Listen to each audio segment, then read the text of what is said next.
You guys, we had a whole new setup all ready to go. It was working just fine, and then the gremlins jumped out. Marcus brought him over from the Sanctum Sanctorum, which is now at his mom's house. At your mom's house. Yeah, it's at your mama house, baby. I'm in here. I'm over here at your mama house. I'm about to drop off this baby daddy money. You know what I'm saying? You know what I'm saying? I mean, it is what it is. I'm sorry, I'm your dad. It is what it is. I mean, let's get it done. Congratulations. You got a real one. You know what I'm saying? We out here fresh off the jet, sharper than Gillette. Baby, I'm here. What are we doing? What's going on, Vinny? What's going on, Trey? What's going on, Bryan McClay? God damn it. I'm in here. It's going down like old people with wet floors. I'm excited. Let's do it. Shit. He got his energy back. Like I never left. How do you follow that? How do you do? What do you do? I don't know what to do. Yeah. I think, are we able to get child support from Marcus after his declaration at the first part about? Wait a minute. What do you think, Vinny? I mean, is there a check? Can we get a check out of his statement? No checks. Can't get no check out of that statement. We're all too old. We're all too old to get checks. Yeah. If you're looking for child support from me and you in your 40s, baby, it's too late. You know, I ain't gonna lie to you. It's too late, baby. Too late. It's too late to get a check. You know.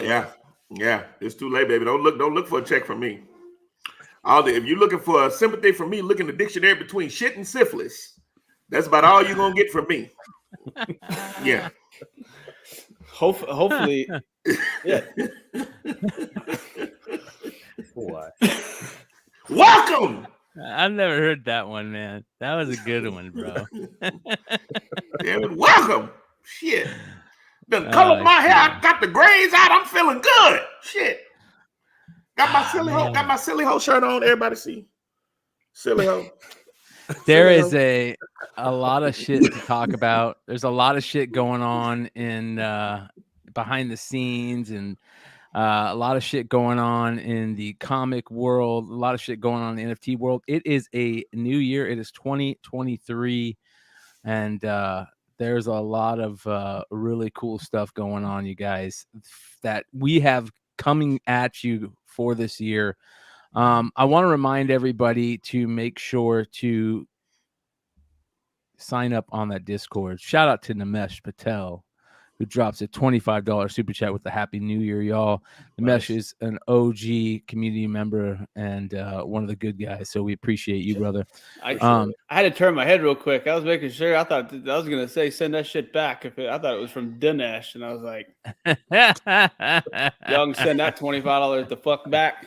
That's blood money. But shout out to our old school friends. It is much appreciated. Good New Year's. Vinny's drinking Squirt. He's better than that. No, I forgot. McClay's a Squirt dude. He fights you over that shit. Is that what it is, or Mr. Pibb?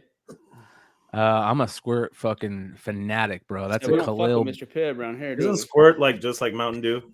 No, Squirt is piss. Be clear. That's what Squirt is. Squirt is piss. They just scientifically proved that. We just established that. Squirt is piss. Don't drink Squirt. Squirt is piss. I just got woke up to it. Squirt is piss. Let's put that on t-shirt. Squirt is piss. That shit that Khalil bottles, man, that shit ain't piss. It's like desert cooler, cactus cooler, all the great goodies wrapped in one, my friend. You never had Squirt soda, bro? Man, I don't drink shit called Squirt. That's too close. That's too close to the shits. Shit Squirt. That's too close to piss. Is that a West Coast? I jokingly, like, I know McClay, like when I first met McClay, he was going on Squirt like missions and shit for real. Like yeah, bro. Like no joking, Marcus, no cap. He was literally he was fighting to keep Squirt on the shelves. Like Bryan McClay and his buddies were like that was a whole movement. No kidding. I didn't even realize that until I said start talking shit, and I'm like, McClay's gonna fucking. Trey, I'm sorry. Bryan is not accustomed to this. We here in the South, Bryan may not be able to, catch this, but Crush soda is where we come from. We are Crush soda people. And if you're in New Orleans, what is it? Is it not Fago? What is it? Big Top?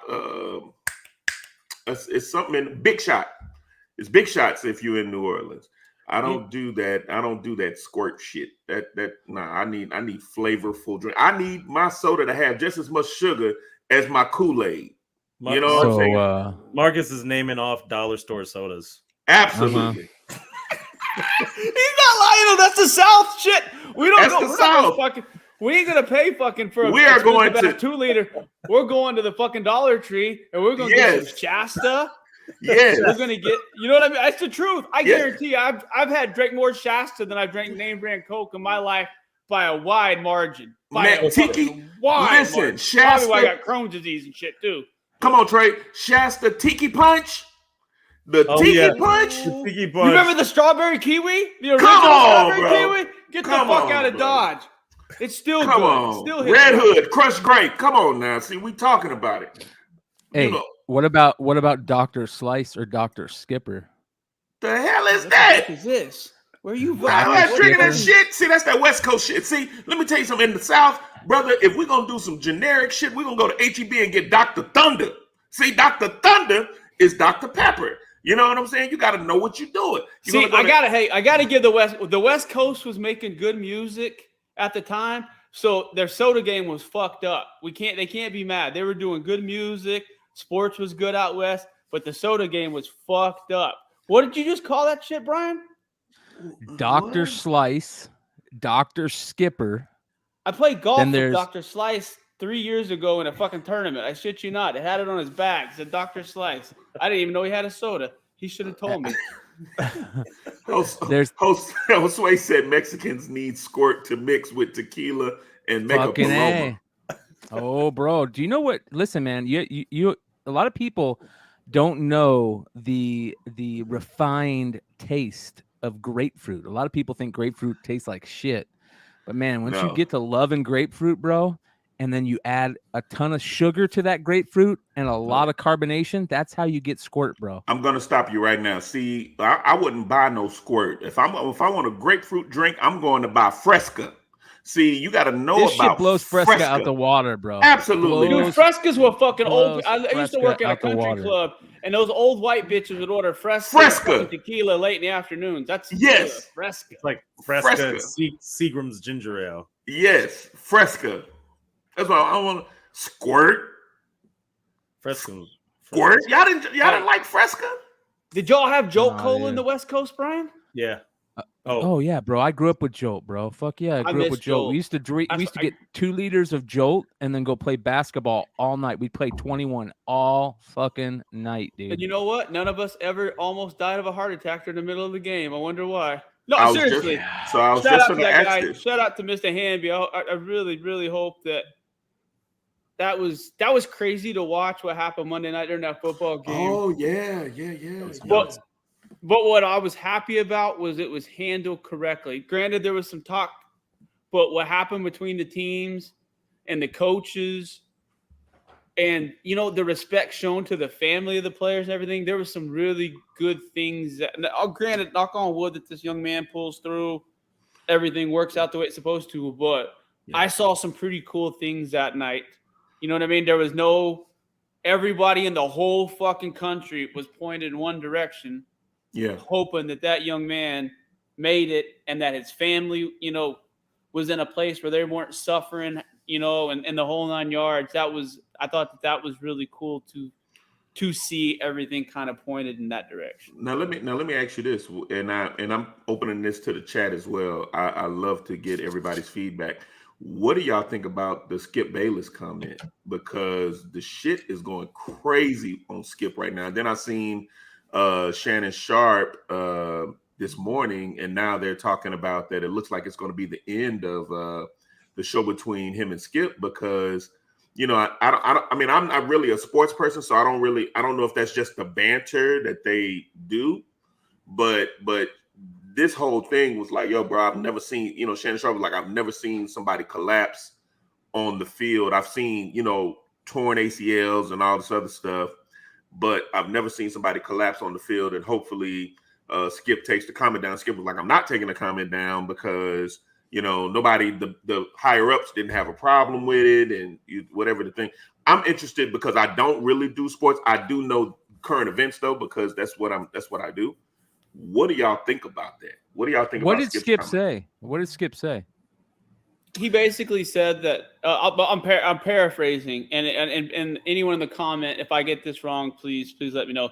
He was basically saying, and he said that I really hope, you know, what we're seeing is horrible. I hope this guy is okay. This is also a very important football game in the division with ramifications, and he was alluding to, like, you know, this is still an important football game, and I just don't understand why people get mad at the shit that they get mad about. I mean, that's fair. I just don't think that. I don't think that Skip says stupid shit all the time. He's from Oklahoma. He got caught lying about his high school basketball career. I am not a Skip Bayless fan by any stretch of the means. He's a fucking OU homer. I don't know if this is the one to put him out to pasture for. So which one was it? Not exactly sure what happened to DeMar Hamlin. Players on both teams are shaken. Ambulance out in the field. CPR administered. Can't remember play being stopped for this length of time. Just said a prayer for him. There's nothing wrong with that. No, I think I don't think that's the one. Look at the one above. I've seen so many horrific injuries suffered on the football fields, yet I've never seen a reaction like this. In every other situation I witnessed or covered, the game always went on fairly quickly. The attitude was, hey, that's football. He's 100% right. No, it's the one above that. It's the one above it. No doubt the NFL is considering postponing the rest of the game. But how? This late in the season, a game of this magnitude is crucial to the regular season outcome, which suddenly seems so irrelevant. That's what got him in the hot water. But now to Skip's point, now watch this. This is my thing. Nobody gives a shit about the other shit that he said up under here, where he's praying for the family and all this other stuff. It's him saying, why should the game, be canceled, basically. And I guess that's how people perceived it.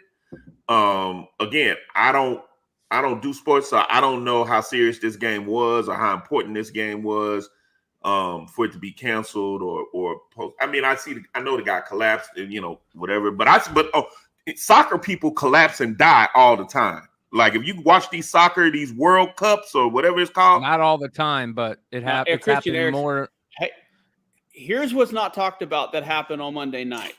There is millions of dollars on the line for fantasy football championships. That's what people. It sucks to discuss, but that's what a majority of what I saw on Twitter. Where how's he doing, whatever, or what's going on with the championship? Are they postponing, etc.? So there was a lot of stuff going on. I don't think what Skip said, I don't think it was disparaging towards the player or his family at the time.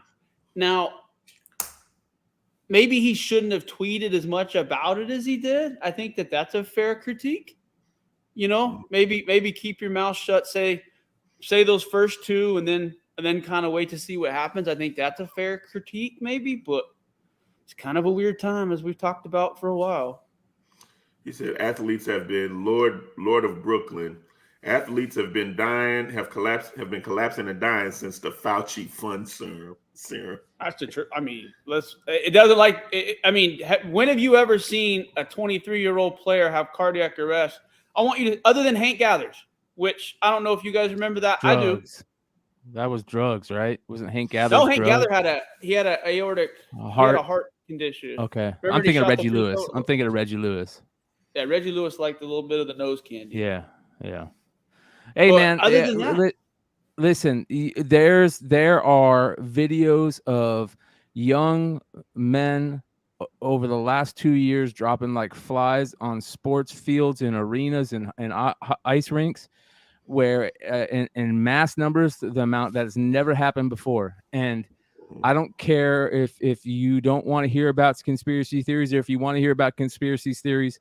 When shit like that happens, you have to say, you have to say, what is different here? So, that's what I'm it gonna is. say this. I'm not gonna get into conspiracy theories or anything like that. Definitely praying for the family and praying for this young man. The update is that there has been some improvement.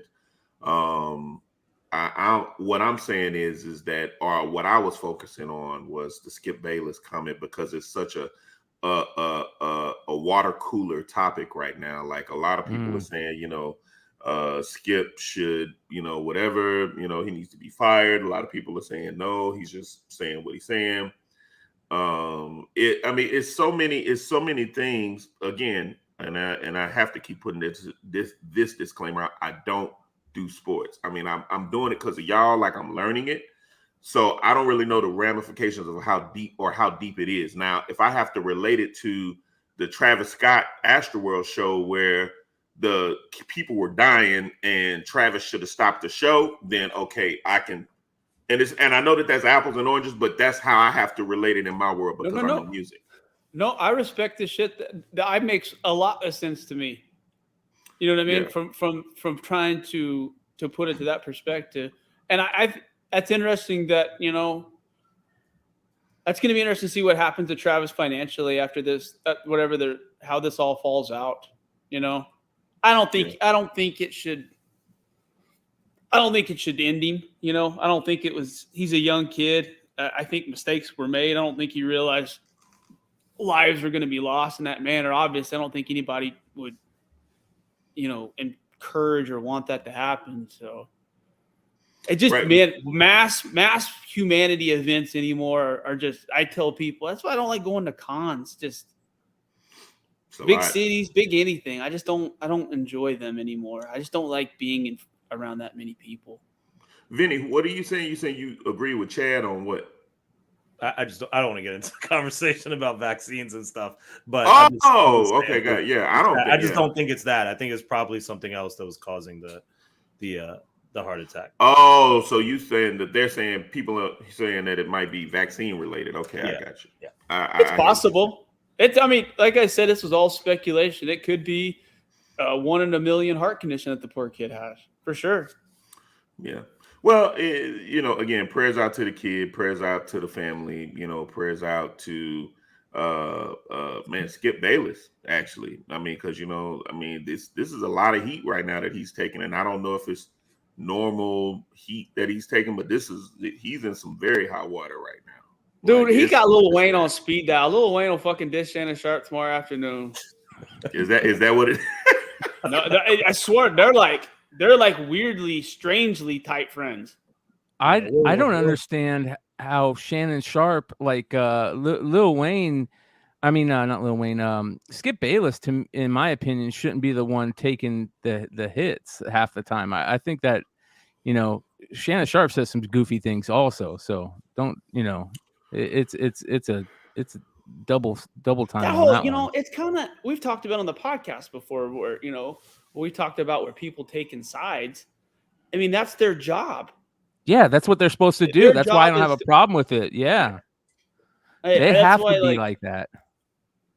Dude, the old Skip, people don't realize Skip Bayless is the one that broke the old SMU story. They got SMU the fucking death penalty back in Dallas, Fort Worth area around, I think it was 88 or whatever. Crazy. He was actually a really good investigative reporter, but he got caught lying about his basketball career at Northwest Classen. His brother's kind of a shitbird chef. It's weird. His brother's like the highest rated white Mexican chef in the United States, which there's a lot going on there. But. Well, Texas Texas got that. Hold on. Now, Tex-Mex is different than Mexican food. Yeah, I love it. Hold on. Watch your goddamn mouth. Watch your mouth. Hey, I'm not saying it's a bad thing, but it ain't nothing like the real deal. I don't know. What you, brother? Hey, Tom. Are you close to the real deal? Well, you are kind of close to the real deal. That's fair. I ain't gonna get it. I ain't gonna fight. Hey, listen. Let me tell you something about the best Mexican food I've ever eaten. Right. So my best friend goes, "I'm gonna take you to the best fucking Mexican place," and I go, "Bullshit. I've been to the best Mexican food." He goes, "No." He takes me out to South fucking Mesa, into the ghetto of Mexican, just poor like Guadalupe times 10, right? If you guys know what that is, it's poor. It's very poor, and it's this house, and it's a kitchen and a bedroom, right? And it's a family. The wife cooks, and she sits you down at their table, and it's amazing. It was crazy. It was the smallest little hole in the wall house, and they bring in 3 or 4 people at a time and feed them in their kitchen, right? And it was the best, like straight from Sonora, Mexico, food that you will ever eat out of the smallest house in the world in South Mesa, man. So yeah, I ain't going to like, no house to eat no food. Bryan, brother. I'm gonna tell you that I've right now. literally taken when Southwest used to have the $76 flights. I have gone to Scottsdale 3 different times to eat, stay in a hotel, and get up and go home the next morning. Blancos, enchiladas, tacos, blancos. Yeah. Dude, when I was single, that is the single greatest bar of talent I've ever been to, without question. Scottsdale. And without question, the greatest chicken fajitas. I've been everywhere. I've been deep Mexico. I've been on bass fishing. I've literally, there's not a lot of places in Mexico I haven't been, and I've had some good street tacos, blancos, and fucking Scottsdale, #1. Yeah. That is Their that mole is how all sucks. Snuff's the film star. That is how Snuff Film starts, but sometimes you gotta take a chance for good Mexican food, brother. What is a snuff film? You don't want to know, man. You carry a piece, Bryan? When Yeah. go Oh shit? yeah. Oh yeah. Oh, yeah, This is dude. shit. Like I do. Let somebody try something stupid. Hey, I want to say something real quick, and I just want to say this. I'm not going to get into it, but on the topic of the vaccine stuff, my brother is one of the people that really regrets getting the vaccine, and he's got a weird take on it. And I'm going to have him on the Bogcast to talk about it. So people out there, if you want to hear about it in the future, we're not going to talk about it here, but if you want to hear about it in the future, my brother's going to be on there talking about it, and it's very interesting. I would love for you guys to hear it. So open your minds and come check it out. Well, here's the thing. I'll say this, and I'm part of it. I get my blood tested every other week because of my Crohn's disease and some of the medications I'm on. Literally, you can look at a chart. My white blood cell counts 3 weeks after I got my second vaccine, my white blood cell counts have spiked and haven't gone down. I'm having some issues with my eyes. I'm having some other issues. And it's literally on a graph from when the second vaccine shot was taken until right now, present time. That's real data. I mean, I'm not going to fucking post it, obviously, on the chat. But if anybody is a real doctor in the chat would like to look at it, I'd be more than happy to show it to them. There's some stuff going on. People might not be dying or dropping dead, but the blood clots and those are real issues that people are having. It's going to be interesting. It's going to be interesting to find out if it saved more lives or if it hurt more lives long term. I definitely think it saved a lot of old people and people with comorbidities. I think it was a good thing. I don't know if it was a good thing to make our best athletes in the world forcibly take them. That's where I'm going with it, and I think we should probably maybe pivot into Vinny's microphone. Yeah. Is Speaking of that, no, you sound good. I was going to give you a shout out. Speaking of that, I want to again shout out and let everybody know Discord. If you guys haven't been there already, the giveaways have been hot and heavy. Marcus gave away an Ultimate Fallout 4. Shout out to our winner, Cosmic one. Yeah. Yes. Won a beautiful crazy. Ultimate Fallout 4. Cosmic is in the mail tomorrow, baby. I had to pack it up tighter than Fort Knox. I had to take care of you on the packing, bro. I got you. Good thing Marcus knows how to ship comics. Yeah, Marcus had to make sure it was the facsimile edition he was giving you. Absolutely. Please don't tell. I don't need that stress. I don't need that right now. Well, Cosmic want to open up. What the fuck is this? I want to bring that up. Real quick because did you guys see that there is a new facsimile virgin cover for Djurjevic coming out in those turkey editions what's going on? How many times are we going to reprint that cover? And I know people I have to look at it and go, oh, that's smaller than the original, but still, like, how many times are we going to reprint that cover, redo that cover to it looks exactly the fucking same? There was a lot of issues going on behind the scenes this week about another facsimile cover. There was some interesting takes on it. Man, these variants are starting to really take heat on the market, and it's. I really hope that 2023 is the year that we don't see any more of those. Like, let's by the second half of the year, you guys, retailers, let's start being original and thinking of original ideas, because that shit is just it's killing the market. Here's something very interesting. I talked to Jesse James Comics the other day, and I've been talking to a lot of retailers about 2022, both brick and mortar, online only, both. All different types of retailers and people in the business. And for the most part, I would say about 85% of the people out there took a major hit, up to 50% less they made this year than they did last year. And it is alarming the amount of people who deal in variants and new books that took hits. I talked to Jesse James Comics the other day. I asked Jesse, I said, just like I talk to all my insiders, I like to ask them, hey, what was your year like? If you don't mind me talking, what was your numbers like? He said, I made more this year than I made any year before. And I made 26% more this December than I did last December. And here is the reason why. Because real businessmen and real people who are in the industry know how to pivot. And they realize that it's not just about these new books and these variant covers. It's about back issues. It's about knowing your customer. It's about selling books to real comic fans. We talk about it all the time about being able to read your comics and knowing what's in your books. Those are the fans, and those are the people that are going to put this hobby on their back and continue to make it just be the great hobby. Otherwise, if that doesn't happen, I have real pain in my heart for where I see it going. Well, here's the real. No, I'm sorry. Go ahead, Trey. Go ahead, Trey.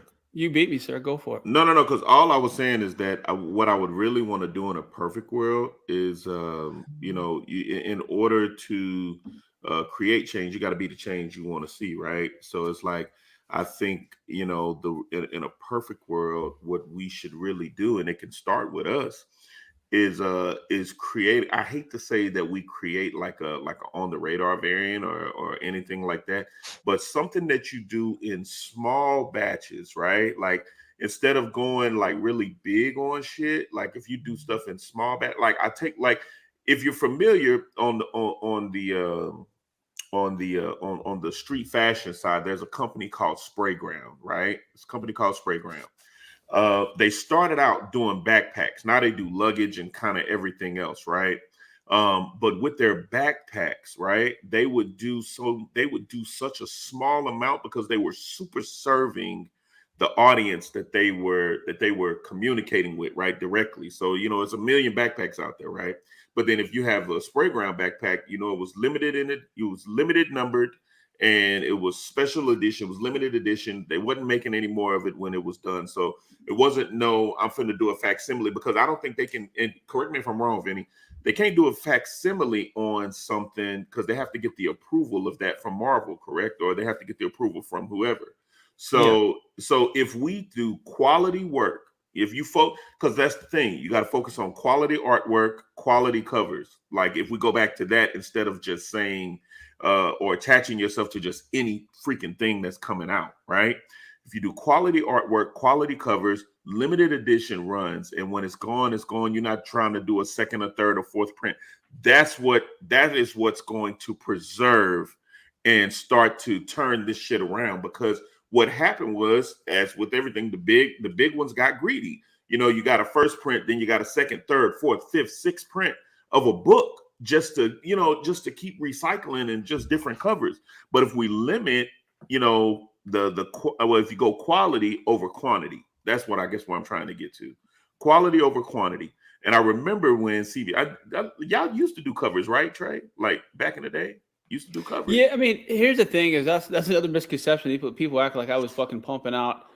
We've had multiple We had, Larry donated a variant. We had people donate variants and things like that and put CBSI's logo on it. But the only variant that I personally did was the one with Jimmy, the Super Sons one, which was a CBSI hip hop collaboration. That was the only one that I actually put, and I lost $4,800 on that son of a bitch. There's like I said, it's and that's another thing. I talked about this in the Discord this week. I caught some people, the pumping and dumping going on the Discord and Comix is ridiculous. I mean, there's a certain group, and they were promoting this Hallows Eve variant. There's only 300 copies, and it's going to be selling for 3 to 5 times retail in a couple weeks. And it's a shitty fucking store variant by 4 different retailers. I'm not going to fucking call out any names and go get that shitty just yet.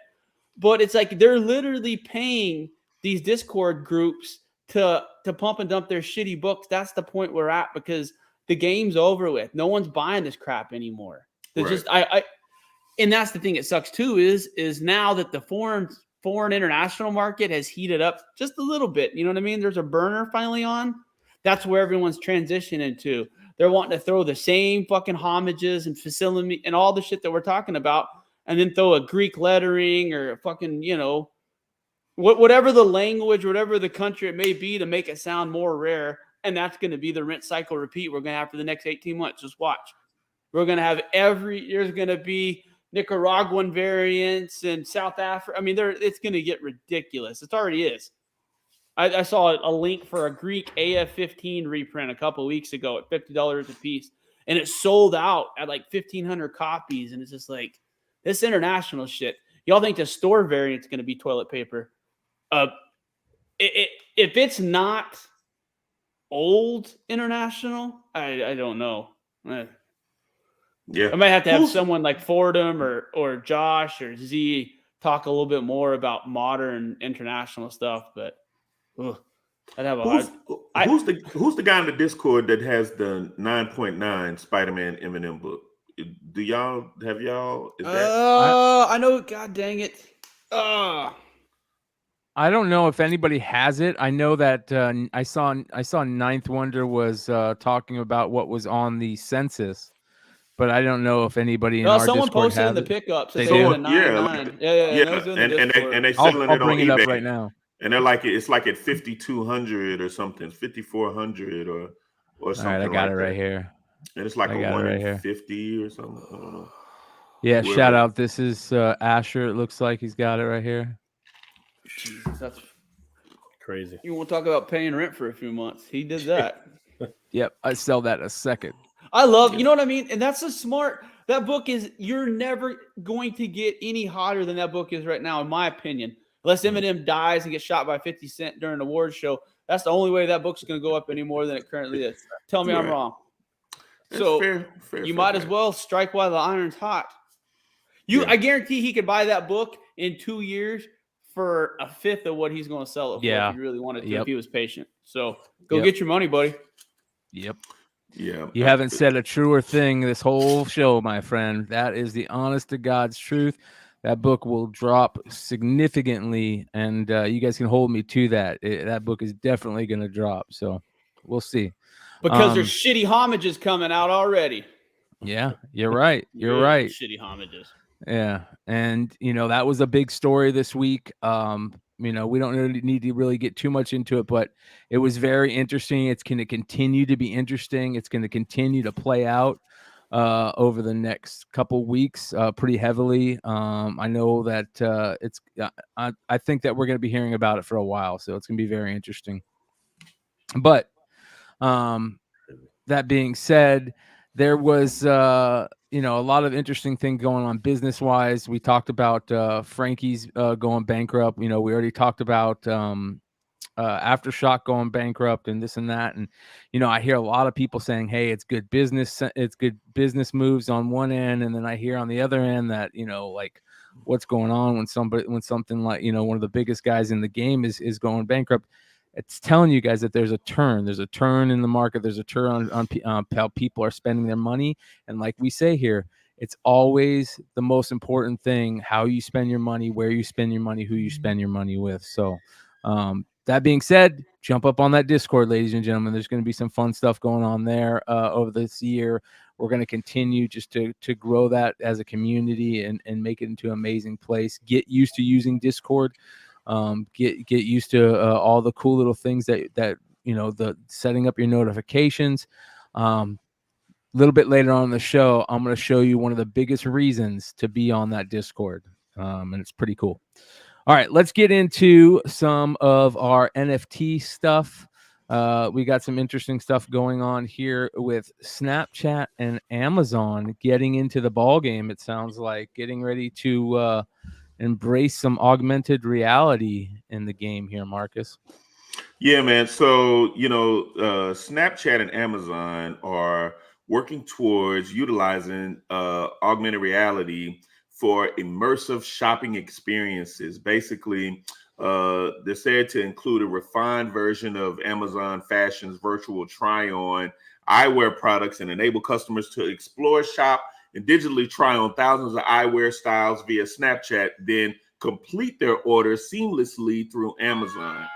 So the crazy part about all of this is that, all right, back door is open. All right, we're going to do that. While the initiative doesn't have any blockchain backed aspects yet, it does open the door for future integrations, which could massively be a plus for broader Web3 spaces such as Snapchat. And since Snapchat, has over 363 million daily active users. So let me tell you what that breaks down to, guys, is them jumping off into this new world of like beating Walmart and some of these other places where you could be in the metaverse and shop for everything and complete the purchase all in the metaverse, and then it comes to your house in real time. So this is another reason why I say and been saying, hey, y'all got to get up on your NFTs, you got to get up on your metaverse stuff, you got to be in the know on the stuff that's actually getting ready to start happening, because all of this is going to start shaking out in 2023. You'll start seeing this in 2023, guaranteed. I love this stuff, dude. There's a guy on Instagram that has a fake eye, and he built himself like his own little cable eye. It's like it's got a light in it and a camera in it, and he could turn the light on and shit. It's badass, dude. So I love stuff like this. I think this is cool, man. It's gonna be interesting where this augmented reality stuff goes in the future. Yeah, Walmart is already getting ready for it, where you'll be able to shop in the metaverse. Like you'll have your own little character. I guess it looks like it almost looks like an amiibo, like or whatever the Nintendo character, Blocks, for the Roblox or whatever. Yeah, and you'll basically go through the store, grab your stuff, check out, and it's the whole 9 and 10. It's amazing. I get it, but what's the advantage of doing that over just going on Walmart.com and clicking? You know what I mean? What are you saving besides getting in the car and driving to the store and doing the exact same thing? Yeah, Nintendo Me. Yeah. Well, here's the thing. Some people don't want to go to the store. I know people right now who has not stepped in a grocery store since, because they're online, going to Walmart and and have it dropped off, Instacart, whatever the case may be. So I think that this is just the next level up. It's just like, if you want to look at, and I always like to say, look at, people delivering of pizza. You know what I'm saying? Like back in the day, hey, we'll bring the pizza to you. All you got to do is order it. Compare this to people, just like drive-through or fast food or anything like that. It's just a natural evolution of what's to come. So you mean to tell me that I can, because when I look online and I'm buying it at Walmart and I'm buying it at the store per se, right? And I'm buying it online, I'm just picking the picture that they have.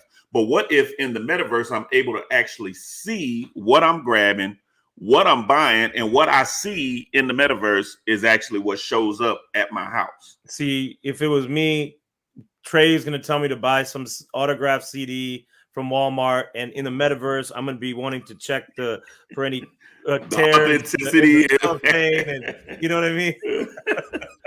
Because if you think about it, here's the real, right? So you'll have your character. It's probably going to be somebody, because if you've ever been in these stores, guys, and you already know I'm telling the truth, you'll see somebody, if you go into the grocery store now, they're shopping for other people, right? So it'll be a person who has this big ass cart and they're shopping for like maybe 6 to 7 people. They're basically just filling the orders, right? So let's say in the metaverse, which is probably what it's going to be. Right. The problem is you can't feel the fabric, which is very important in clothes you buy. Yeah, that's true. But what I'm saying is that in the metaverse, it may be somebody that actually have on the augmented glasses, right? Because that's a thing. That's going to be a thing. They link or sync with you or sync with your character, so then you're able to actually see what you're buying compared to you're in the store, you're online and just picking whatever the graphic that they send you, because you can pick the graphic that they send you and your bananas come back rotten to the house. Yeah. Apples come back rotten to that. They just grabbing some shit. Watermelon look bad. You know what I'm saying? Meat is brown. It's a whole thing. So yeah, they forget a lot of shit, and then they substitute that shit for stuff that you don't even want, man. So yeah. It's terminally online, man. A lot of people are terminally online, Vinny. We were born in a different whole different everything, man. Before the world of the internet, man, it was a whole different ball game for real. Bro, we came up drinking water out of the water hose on the side of the house. Remember that taste out of the water hose? Yeah. Ooh. Trey, your mic. Okay. You know what you can't do on the internet? You can't fucking not kill a deer. You can't put a fucking perfectly placed arrow through the fucking heart and then eat that motherfucker like I did this week. I'm telling you, man, you just take the rest. I feel sorry for the generation after me that didn't get to experience the things that I got to experience. They didn't get to see the cool animals I got to see, the sunsets, the sunups, the everything that I get to see. You know what I mean? It's like people would rather sleep in and stay warm than to go out and get to see some amazing life. And it makes me sad. It really does. Yeah. It's definitely a different time, but there'll be experiences that they'll have that we won't, because they're living in a world where they can see shit like this, right? This is one of them. They still ain't better at the internet than us. So, no, they're not.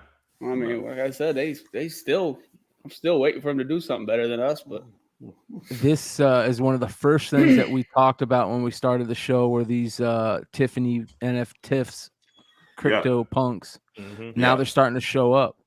Yeah, so if you remember back in August, Tiffany made headlines with the launch of NFTs. If you had a CryptoPunk, you could. They were offering CryptoPunk holders for the steep price of 30 ETH, which is around $50,000, to get a Tiffany necklace of your CryptoPunk, right? It sold out within 20 minutes, generating $12.5 million in US dollars for the luxury jewelry brand. Now, 6 months later, buyers of the NFTs are finally receiving their highly sought after diamond pendants. The physical version of NFTs features a CryptoPunk character encrusted in diamonds set on a gold chain. So if you scroll up, you'll see G Money showing his right here. Special delivery arrived on the final day of 2022. That's his CryptoPunk. It has diamonds, gold, the whole 9 and 10. It looks good, dude. It actually looks really good. Yeah, like that. That looks really cool. Yeah, I gotta be honest. Yeah, that looks really cool. So and here's the real: if you have a CryptoPunk, nine times out of 10, you probably have a few of them, because these were the ones that came out early. And so you sold them. Let's say you sold one of them. Your cheapest CryptoPunk is now what, a few $100,000? Yeah. So you could have sold one and just picked one to get done. You had $50K. That's why it sold out. That's why it sold out in 20 minutes, because everybody that had these had $50K to do it. Nobody, they had $50K sitting around. Let's think about it. Let's talk about this for a second. They had $50K sitting around, bro. I mean, there are literally CryptoPunks holders selling them for like $1 million, $2 million. So, yeah, like the lowest level one just sold for $1.4 million, like right before Christmas. It's crazy. What was that one you showed me last week, Vinny? That sold for like 1.4 or 1.37 or something insane. Wow, I'm sorry. I think I sent you a CryptoPunk. I think that's what sold actually. Yeah, RF said punks were free to claim. They were free. Hey, shout out Marcus. By the way, RF Loam is in one of the. I'm not gonna give out any too much details, but he's in one of the groups that were heavy into crypto and NFTs when it started. Mm-hmm. And I didn't get into it, and he got into it, and he's on you and Vinny's level, and he knows about vinyl. He's gonna hopefully, like I said, he's probably gonna make fun of my section here in a little bit, but that's good having guys like him that know vinyl, that know NFTs, that can help out, and he's in the Discord all the time too. So shout out to RF Loan. Oh man, let's talk. I don't know if I'm saying that. Yeah, hit me RF. Like hit me on the hit. Like hit me. Marcus. He like really. He's your level. Knows his shit. He's an ally too. Cali dude. Yeah. Let's do it. Let's talk about it. I'm in there. But this is crazy. I mean, like this is the move. And again, the equivalent of buying a Bored Ape for 800. 500 back, and I think they had an opening. It was like 800, and now these people cheapest Bored Ape is what, Benny? Right now, I think it's. I didn't check the floor, but I'm sure it's like 70 or 80 ETH, something like that. Yeah, something stupid, something crazy. Vinny's gonna show up to the podcast wearing one of these. He's gonna wait for one of us to call it out. I have a feeling it's gonna happen. He's gonna wear one suddenly, and someone's gonna be like, "Hey, is that what we think it is?" He's gonna be like, "Yeah, man, hold on, man. Let me tell you what Vinny did to me, man. Vinny Vinny's gonna rage quit on us one day. He really is. Vinny ain't shit, man. Let me tell you. So Vinny calls me, right? And Vinny goes, "Hey, bro, what are you doing?" I said, "Man, I'm chilling, bro. Like, what's up?" And mind you, me and Vinny talk all the time, literally. Me, Vinny, Trey, we talk like all the time. Me and Vinny especially though, because the music relation. So we're talking about shit. He was like, "Yeah, bro. Man, how much money you got just sitting around?" I said, "Bro, I mean, what you doing? Like, what are we doing? Like, let's go do it. I'm not tripping. Like, what you talking about?" He's like, "Yo, okay. So here's what I'm gonna do. Here's what I'm thinking. I'm gonna buy a World of Women. Now, watch this. World of Women now. And RF, you already know the moves. World of Women is the guy that does World of Women actually manages Yuga Labs, which is Bored Ape. So Vinny has been going to a lot of these conventions and seeing, World of Women everywhere and all this other stuff. So he's like, "Yo, I'm gonna just go ahead and buy a World of Women before ETH goes back up, because as you can see, ETH, all the rest of the stuff is getting ready to go back up. We're coming out of crypto winter, so everything's getting ready to come back up. So I'm telling everybody right now, grab your stuff. Grab what you want. I'm gonna say that. Grab what you want. It's smart for you to grab what you want, because I can guarantee you the World of Women move that Vinny just did. World of Women is going to go back up, and Vinny's going to make all kind of money on that World of Women. He's going to make all kind of money. The one that I bought, actually, the last sale of it was 15 ETH, and I bought it at 1.8. See, I fucked up. Vinny texted me. He was like, "Hey, bro, do you want to buy some women?" And I thought he was trying to. Seriously, I thought he was like trying to be some Andrew Tate shit. And I was like, "Man, I ain't gonna fucking respond to this because Vinny's got me some trouble with some texts he sent before." So I just didn't. I let it be because I thought that's how he was moving. It was just kind of at the time frame. There's some shit going on in Romania, and I didn't read the fine print, and it cost me a lot of money. Yeah. So Vinny did that. Then he bought this other thing called Alien Friends, which was another blue chip. And then he bought another one, which was Goblin Town, which we were there. We were doing the podcast when Goblin Town when Goblin Town came out, right? And it was like, I think we were going to go live the next day. Goblin Town was a free mint on a Tuesday. We talked about it on a Wednesday, and the shit had jumped up to like some stupid number from being a free mint. And then it was a whole thing. Goblin Town did a great job with the marketing side of how they do. But Vinny was like, "Yeah, bro, I'm about to go do this and this and this." Now, mind you, we make moves together in this NFT space. So we'll talk about something and then go buy it. I was like, "Bro, why ain't you call me before you bought it, bro?" Like, he was like, "I did. I was just letting you know." The fool bought it before he told me about it. I'm just telling you, that's Vinny. Vinny bought all that shit before he told me about it. That's not how it went down. I actually told him the day before. Then I told him when I bought it. He was like, "How come you didn't tell me?" I'm like, "What are you talking about? I told you what I was going to do. Then I literally did it the next day." So now I'm behind the A ball because now I got to spend more money because Vinny got it at the dip. So now, I mean, it's still in a dip, but it's, a little bit more money.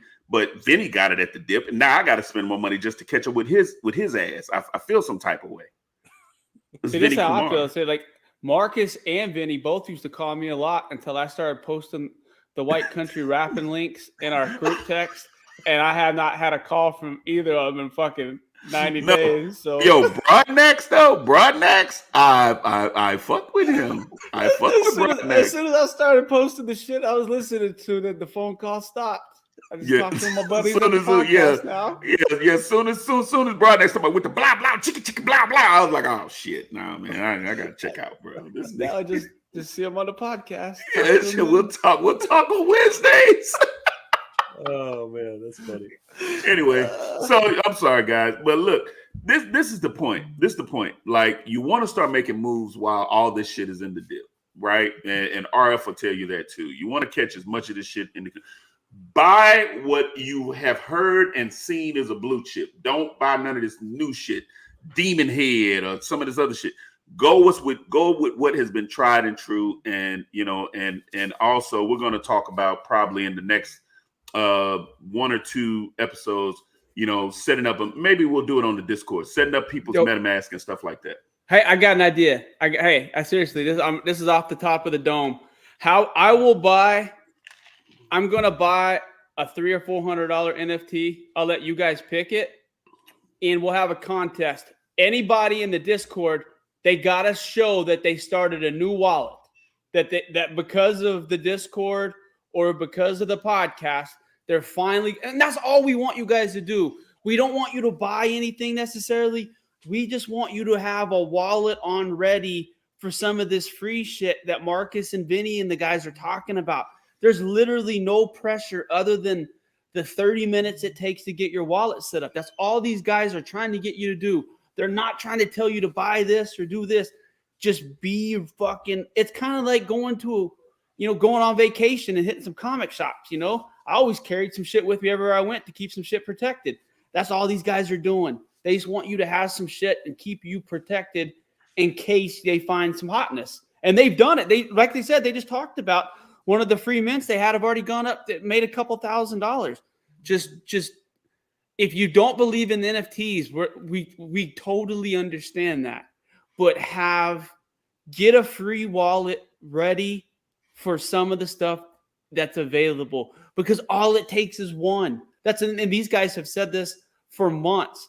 All it takes is for one of these crypto punks or one of these World of Women or the Goblin Town or any of the things it takes one, and all you got to do is sell it for 5 or 6 ETH. That's more than you could sell fucking shitty $15 Spawn Batman comics and Barnes and Nobles for 4 years and not make what you're going to make on one of these free drops. That's all these guys are telling you. So I want to have a wallet contest. I don't know how we can figure it out, but if when the day we start a contest, guys who get a new wallet, who haven't had one before, I'm going to enter them into a chance to win a good NFT, so one of them could put something in their wallet. Are you guys amazing? Good? Absolutely. Good? Let's do it. Then. Fuck it. I'm in. And I'll join you with that. With getting another one as well to give them. And Vinny, you get them one too. Like we find one that we'll do. Yeah. So we'll do it like that then. Cool. I like that idea. That way we can, we can get some people who may be on the fence to do it. We can help people talk them through it, because it's a lot more fun. And like I said, this isn't something that costs a shit ton of money. This isn't. I mean, do you probably want to have a couple $100 worth of ETH in your wallet at some point in time? Probably not the worst idea, but not necessarily, you don't need that at the moment. $40, $50 to do some transfers is probably ideal. But like I said, if you guys would have just listened to a couple of these things that Marcus and Vinny both talked about, there have been thousands of dollars to be made. And that's no bullshit. Y'all go back to listen to the episode, look at the timelines and etc. I mean, it's just the truth. Yeah. Amen. That's man, Trey couldn't have said it better. What do you guys think's gonna happen with this Yuga Labs and Activision deal? Yeah, I think what they're planning to do is just move further into the metaverse, right? And I think that they also I think everybody who's doing this, everybody wants to make it more of a gamified experience and really kind of tap into the things that make video game players stay, in video games. So Yuga Labs, which is the company behind Bored Ape, they actually recently hired Daniel Allegre, who was the COO of Activision, and he was above like a lot of like big games like Call of Duty, World of Warcraft, Candy Crush, etc. He was overseeing a lot of those games, and so they're bringing him in as CEO now, and that's really, I think, just a play to really start making more strides in the metaverse and really trying to make just some cool games that people can jump into. Yeah. I'm looking forward to it, man. Definitely. Here's another interesting thing that we were talking about the stuff with this right here earlier, the Snapchat and Amazon augmented reality stuff. These Meta acquires smart eyewear company Luxexcel. These are dope. I am so looking forward to a set of these that works well. That has some. This is cool to me, man. I would love to be able to have a pair of these. Yeah, so Meta has acquired smart eyewear company Luxexcel. It's a Belgian Dutch optics 3D printing company.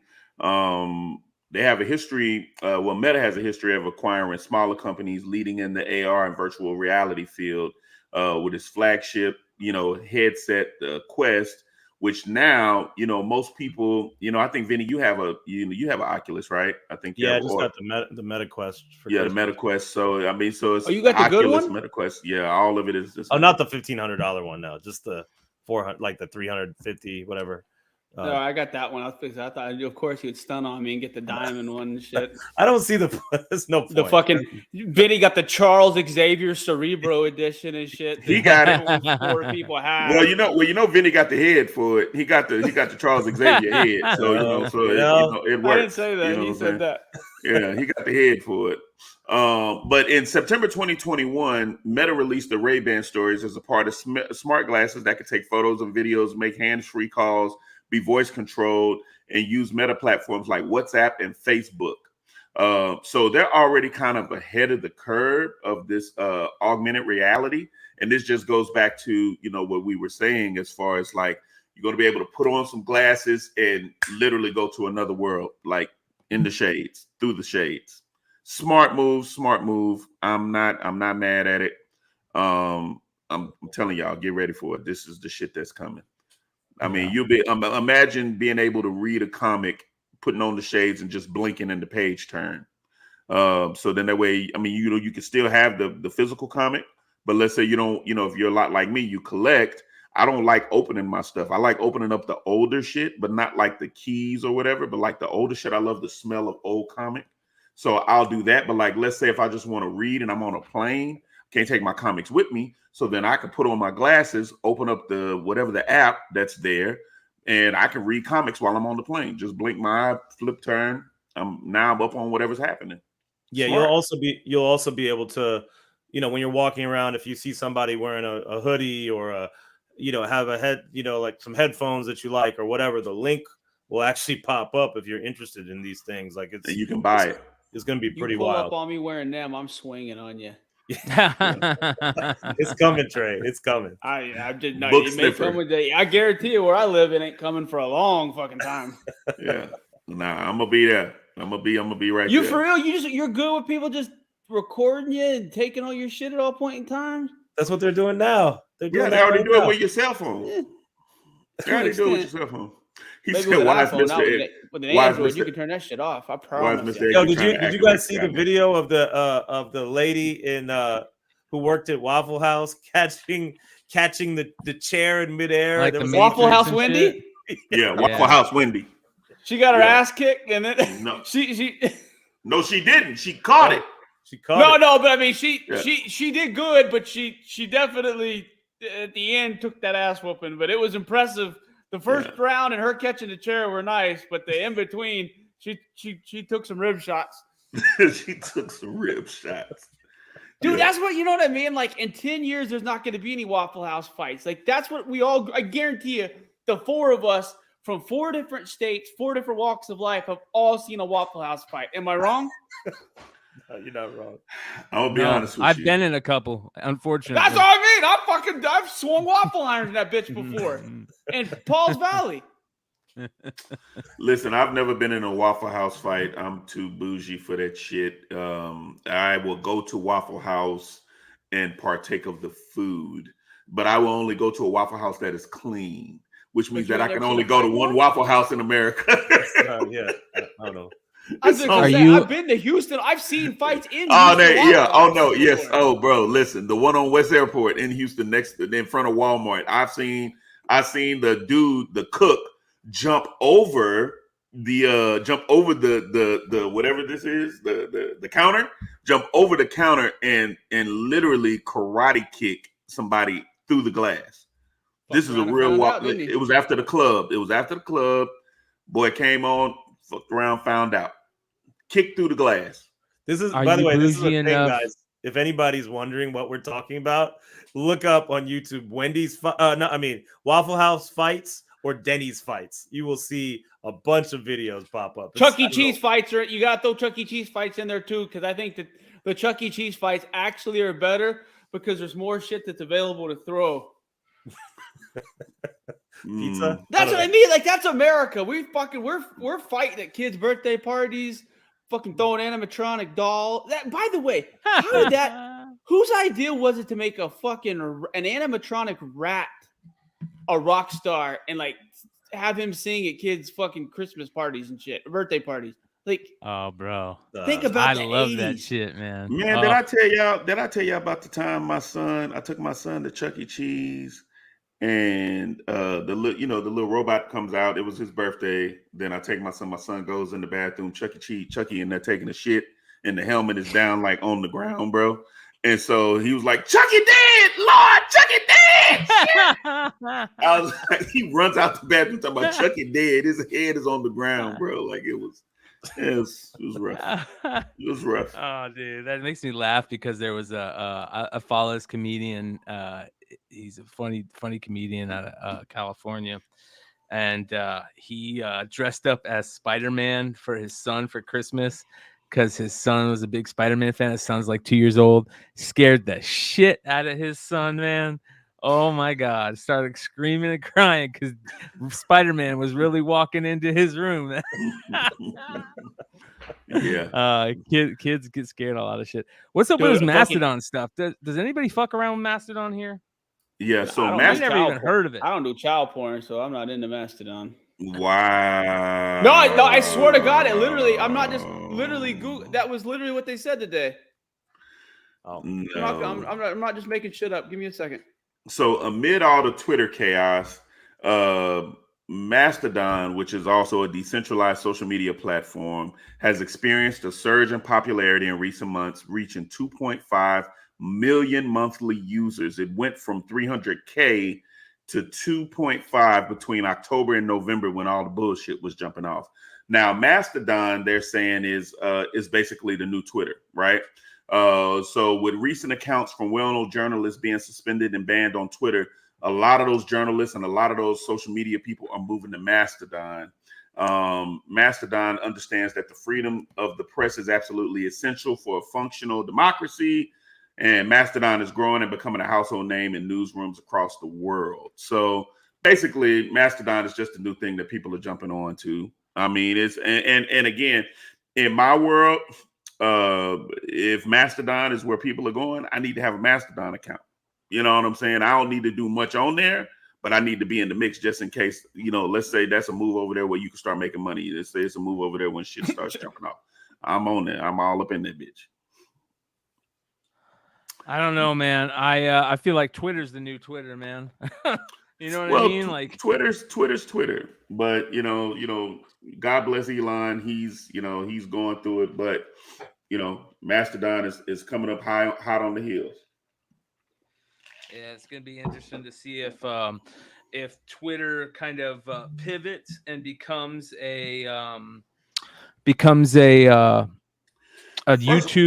YouTube type thing, which he's been talking about. It'd be very interesting to see if that happens. First of all, we Twitter, need something like that. first of all, Twitter's the new porn hub. I mean, the amount of pornography on Twitter, the amount of OnlyFans stuff, and the amount of girls busting it open and shooting stuff, and just, bro, I can't go on my Twitter without seeing some sort of, TNA or somebody doing something. It's being sent to me. It's all in my, whatever. It's crazy. And it's crazy because I if you go on my Twitter, I'm all talking about NFTs. I'm retweeting, reposting NFTs and everything else. Get his Tesla turned off. Mr. Egby is trying to mess around and get his Tesla turned off mid-ride. Man, I ain't got no Tesla. That's Vinny. I'm a BMW guy, so I don't have a Tesla. I'm a BMW and I have a Tahoe. So I don't. That's Vinny with the Tesla. I feel you. I'm not saying anything bad about Twitter. I know you're not. Yeah, I know you're not. So you're gonna keep it PG. Trey, you got anything or no? Oh, I put my shit. Like I said, I put my stuff in the private chat. You can read it when you got time. Ooh. Oh my God. Marcus. Remember when he's talking about? I ain't what. Trey has no account and never will have no Mastodon account. Yeah, Trey. Oh, look, that's out. Oh my God. I will say, Reef is saying I haven't. He hasn't logged on Twitter since 2013. Yo, I was the exact same way. I think it's just there's certain communities that are on Twitter, like all the Web3 people, all the NFT people, all of them. That's just the way they communicate over any other platform. So I just jumped back in just to be in the know. Otherwise Twitter was dead for me, but now it's. Bro, I wasn't on Twitter until we started really going heavy on NFTs, Vinny. That's when I jumped on Twitter, and it's been my greatest friend and worst enemy with all the stuff that they send. But for the most part, I take the good with the bad. That's facts of life. That's a song in the TV show. I am so fucking mad right now because I have this amazing, mighty, and I lost the top of my little thing that you put the cannabis in, and I'm so mad right now because I know it's somewhere in front of me, and I'm too stoned to find it. That being said, ladies and gentlemen, we've got another couple more NFT stuff to talk about. What's going on with CoinDesk? Some of what you're talking about. What was the link? Yeah, show me where you at. They ain't got internet at the Sanctum Sanctorum. No, I don't have it. Oh, go ahead, Brian. Yeah. Solana's top NFT projects, the gods and Utes to migrate chains. Yeah, so I guess after this whole FTX fiasco, basically Solana has kind of been in the sort of the doghouse since that point, because FTX and SBF, Sam Bankman-Fried, they were investing heavily in Solana and their team, and they were kind of like really integrated. So it's just been taking sort of a nosedive. It has been climbing up slowly since the last couple of weeks, but a lot of the big projects, I mean, the talk in NFTs was, a lot of chatter was about going over to these Solana-based projects instead of everything being on Ethereum. But now some of these really big Solana projects are moving back over to Ethereum and Polygon. So it's just something that was kind of interesting to see. Kind of wonder what's going to happen with Solana going forward. I think a lot of people are sort of watching just to see if it can recover. But obviously some people are taking, they don't want to wait it out, and they're gone. They're going to some of the other chains right now. The other thing I heard is that people are getting paid big money to move their big projects from Solana to Ethereum. So, yeah. So we'll see. We'll see how it all plays out, and we'll see if Solana and the future of NFTs on Solana as a chain is even going to be a thing anymore. So nice. Yeah. All right, that is the NFT portion of the show this week. We've got some interesting stuff to talk about with some vinyl coming up and some more video game stuff. But definitely, we got a little bit of a market report we'll go through at the end of the show too. I want to also remind everybody this Saturday, make sure you guys jump into Modern Comic Mayhem. I received one of the coolest gifts that I've ever received from our boy Yeezy Yee. He sent me one of the coolest things ever, and I'll show it to you guys on pickups. It'll be amazing. That is Saturday night, but tonight I haven't got it yet, but it is probably one of the best pickups that I've ever had. And like I said, I haven't received it yet, so I hope I'm not what is that called, playing with karma, getting ready just to get screwed by karma. But that being said, I went on to our Discord and I saw this post. I went and posted. There is a section of the Discord called Grail Help. And if you have a grail, you go and post what you're looking for and you got people to help you. And you guys know my ultimate comics grail is this right here. The Spirit Chicago Sun newspaper insert from September 28th, 1947, the very first time that they ever talked about flying saucers or UFOs in comics. It actually happened the same month of the Kenneth Arnold sighting, which is very important. That's where we get the term flying saucers, and it happened before the right after the Roswell sighting. So pretty damn cool. This showed up on eBay, and I found out of it because I posted in the Grail on 12/28 at 11:30 p.m. and at 6:17 p.m. the next 2 days later, 12:30, our boy Hi Nathan drops this in eBay. That's awesome. Will Eisner comic book section. Sick. 3 sections, including the one from 1948, September 1948, right there. And I won it for $236, you guys. So I found and by the way, my like grail. I said, in theory, Bryan owes him $23. That's what we talked about. Like when you post cool links like that and someone in our deal buys it, you get rewarded for it. That's why we want people to post like the shit that Bryan finds on the market report. Like I said, look, he did that. Look what he did. He got Bryan one of his grail pieces because Bryan talked about it in our group and someone was nice enough to post it. And look what happened. He won it. By the way, there people were wondering for 5 days if you won it. Everyone was asking, did he win it? Did you win it? Like, no, waiting. So this is good news. Yeah. So awesome. I wanted to wait. I wanted to wait for the show. I can't wait till I get it in hand. It's pretty amazing. I've been looking for this thing for a long time, and I missed out on it about 6 months back. Somebody sold one for like $300 or $500, and I was so bummed. And I was ready to go to the moon with this thing, and it was at about like $70-something. And right before it ended, it just started shooting up. And I was like, son of a bitch. And thank God it stopped. So what would you have paid? Honest to God, but amongst friends, what wouldn't have hurt your stomach if you had to pay it?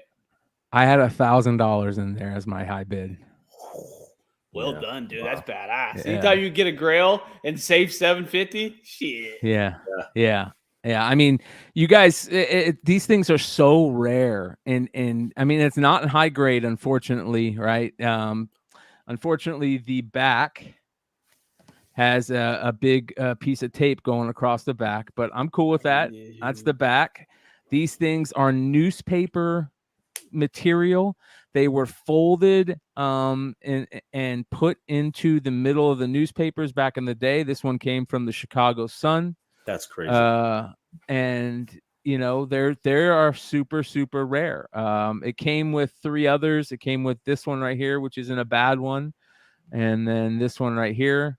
So you know, shout out to our boy James over at Hive Comics. He has become a collector of the Spirit inserts, and you know, the early ones are so rare. Of course, everybody's looking for the first one, first appearance of the Spirit, you know, way before his comic first appearance, and those things go for a ridiculous amount of money. But it's I'm going to keep my eye open, and I'm going to always be looking for this, because I think that these are the type of things that, you know, you just once you own one, you want to own one that's better. You want to own one that's prettier, right? So that's kind of what I'm going to continue to keep my eye on and see if I can find one better. But that's why you guys got to jump in the Discord. Like I'm telling you guys, this is amazing. So you know, here's some of the grails that people are looking for. Shout out to Dan Piercy. He's looking for this Empress of Tomorrow WWE tumbler from shout out to Dan too for my new logo. So I said find that cup for Dan. He did me a solid. So if anybody can find that cup for him,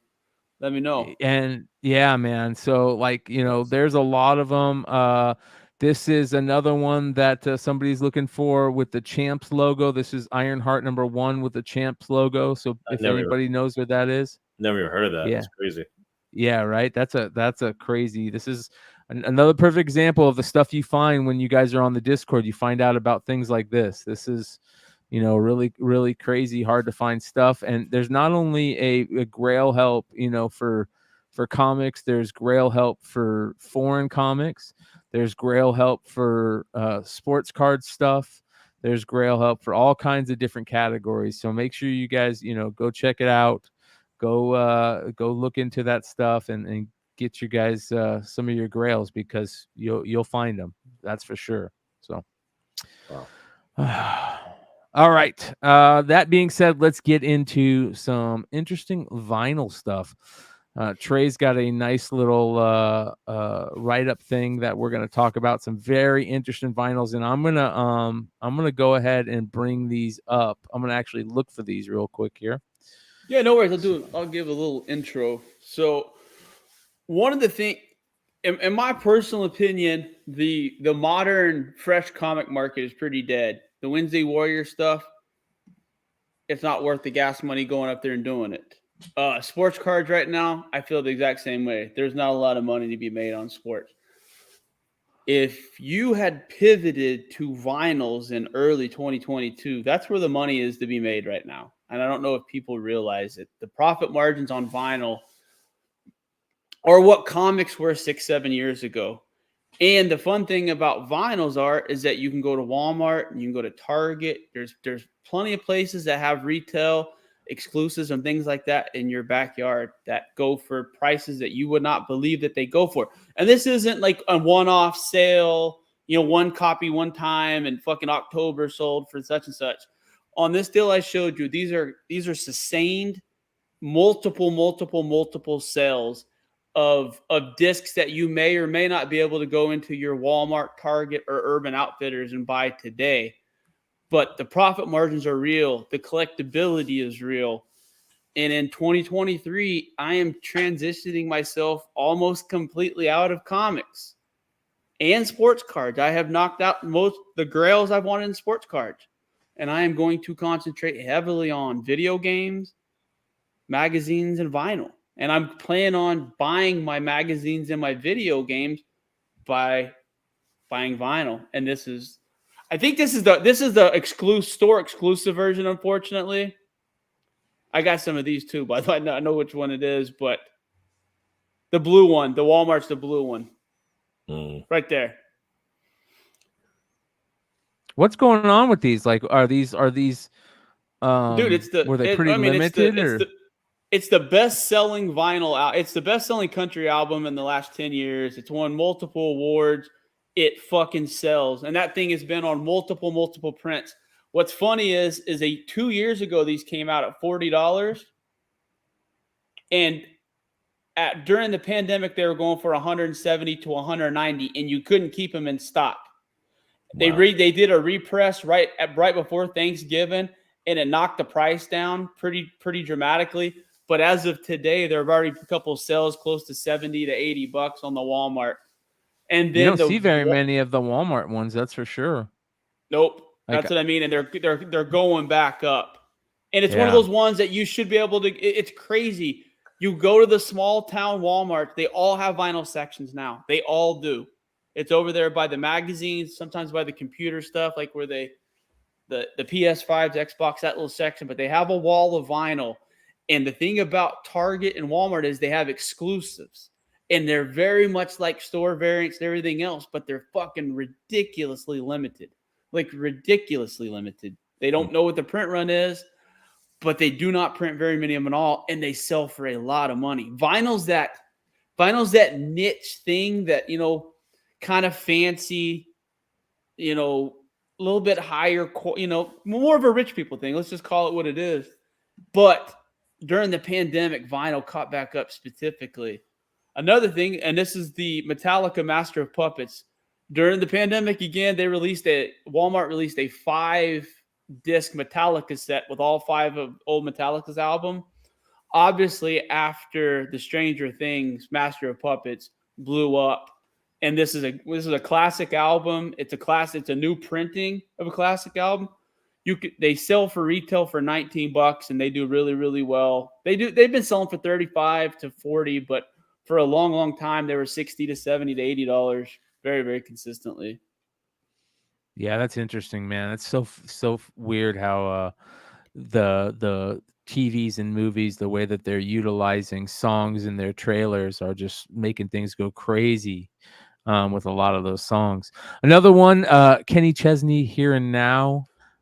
Which is one that this is nuts. There are 5 to 6 sales over 200 that I was able to track of this.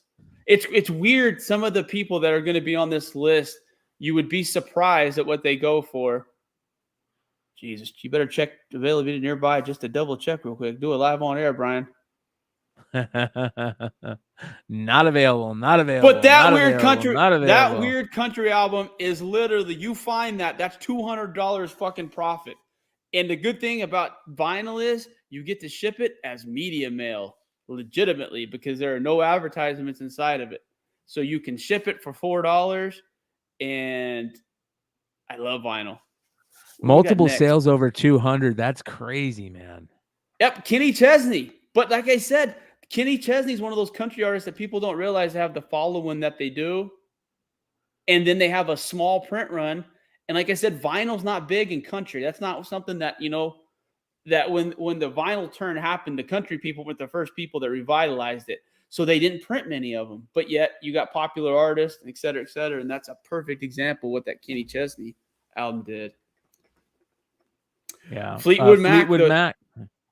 The Rumors, that's another one, a retail of about $25. Multiple sales over $200 for this album if you're able to find it. How in the fuck? Add to cart, Brian.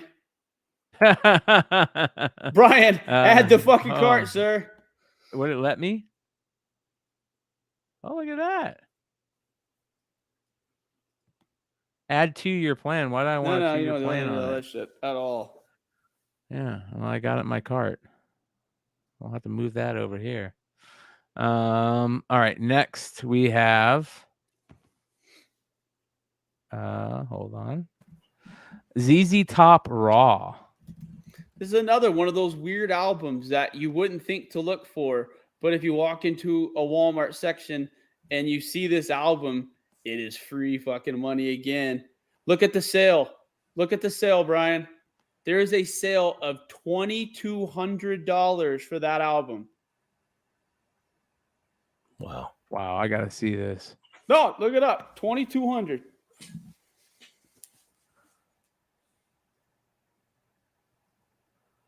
Jesus. Ghost Gray Vinyl. Apologies. There was a $2,200 best offer at some point in time. Don't know exactly what it sold for. Vinyl. Is that the same one? I don't know if that's the same one. Is it? Doesn't look like it. That sticker looks like a different color on the bottom. That's the thing, though. When it comes to vinyl and variants, there are more stickers and sticker placements and. Next, Greta Van Fleet, Battle at Garden's Gate. That's a band that came on pretty damn big not too long ago. $84. Wow.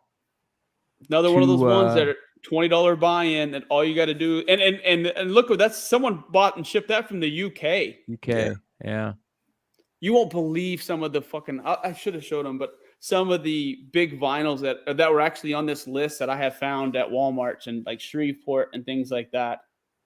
I got 5 of the Greta Van Fleets at a Shreveport Walmart like the last time I was down there 3 months ago.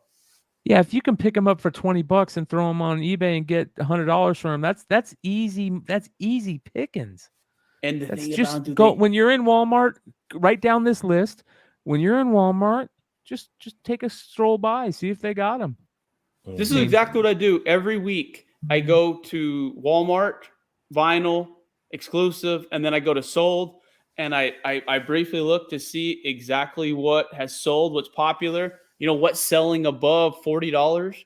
Because when it comes to anything, it's not worth driving if you can't make $20, in my opinion. It's just not. I don't have the time for it. So to get this is what you look for. $20 buy-in. If it sells for $100, that's not bad profit. You can take the old lady to a dinner and a movie for that. And if you sell a couple of them, decent day's work. So, and that's what I mean. There's so many. Coming up is amazing. I love this one coming up, man. I've always been such a big fan of Lana Del Rey. This is the Lana Del Rey. If you go into any store and they have a Lana fucking Del Rey vinyl, buy it.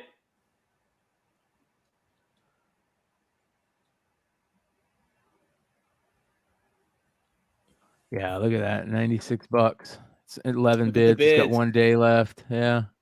Those are real bids. And you'll find out at the bottom of this deal, I talk about some Urban Outfitters, which is the most insane of all exclusive vinyls, but Lana Del Rey reigns king there too, where if you find one of her vinyls, like I said, there's profit to be made. Usually even the Target, Walmart, wherever you find them. This one's really cool. I love the misspellings and stuff like that. So picking one of these up is pretty cool. You can get the misspellings and stuff like that. So yeah, I know that's a different one. That's a little bit of a different, the one without the shirt. All right, hold on. Let me go back. This one right here. No. Look at that. Damn it. No, sorry. This one? No. That's the Target exclusive Air revolver. There it is, the one down without the shirt. This one right here? Whatever the one is without the shirt is, yes. Yeah, right here. Where do they misspell it? That is a great question because I looked for 15 minutes before the podcast started and when I wrote this, and I could not find a misspelling at anything. Unless it should be the revolver, maybe. I don't know. I haven't. Hopefully, someone in the fucking chat smart enough to. Revolver. A rare version featuring a misprint of the word revolver spelled as revolver on the side of the binding. Okay, so let's take a look at the side. Yeah. All right. Revolver right there. That makes more sense. But these were selling for $70 for a long time, and that's the thing. You know how it is with anything. There's a lot of sales when it first comes out, then it peaks, and then it slowly fucking tails back. But a majority of the ones that, and Brian, we'll post this list in the Discord. I don't care.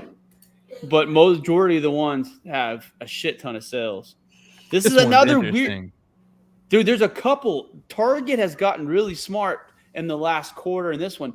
They picked up a really bunch of popular new artists, and the only way you get their vinyls exclusively is through Target. I've never heard of this Conan Gray kid, this Kid Crow album. But look at the fucking prices, guys. You could have walked into Target or bought these on the website at any point in time. That's real money. That's wild. I want you to see how I say 48 sold at $442. 20 sold at $442. Yeah. Jesus real money. Christ. At Target. Like I said, guys, this isn't some bougie NFT shit. This is Target. This is get your ass into your fucking Dodge Neon and go look in the fucking vinyl section in the same way you would a long box at a comic store. I'm serious, guys. Do it. Take the 5 minutes. Get your eBay up and look through these. And there's money to be made on vinyl. This Neon chick is the weird one. Blew my mind. I've never heard of her. I couldn't tell you what a song she's saying is, but this I'm Neon album at Target had 65 track sales over 90 that I could find. That one. Woo, look at that. What? I'm not no cap. I mean, you can look at the sold copies. It's insane. Look at them all. Woo. Wow. What? Target, guys. This isn't anything. This isn't anything that you can't go get at Target. You just got to know about it. We always talk about you don't know about it unless people talk about it. Now we're starting to talk about it. I'm pulling the panties up a little bit and showing y'all some new game. There's money to be made on vinyls. The Gorillaz album. What you doing, Trey? You doing what? You pulling up what? I'm pulling them panties up. I might throw a fucking My nipple God. out. You never know with me. My God. You just fucking don't know. Come on, Trey. Talk about it. I'll show a titty You just too. don't know. Let's get it. We're gonna show. You guys want to titties get today. really crazy? We're about to get really crazy. Watch this. You about to show a titty, Yeah. Brian? Mac Look at Miller, this. good AM. Wow. $1,200, $1,300. Look at the multiple. Look at the sales. Multiple $1,000 sales of a vinyl that you could have walked in that store. Mac Miller and Lana Del Rey are the king and queen of vinyl. I don't get it. I don't understand the Mac Miller stuff. Never did. But his shit, he has a bunch of Urban Outfitter exclusives. And what Brian's about to show you, I mean, it's free money. That first Mac Miller mixtape was dope. I love the last couple albums. His last couple albums are great, dude, where he's experimenting and he's playing his own fucking instruments and he's singing. I think he was a fucking genius musician, man.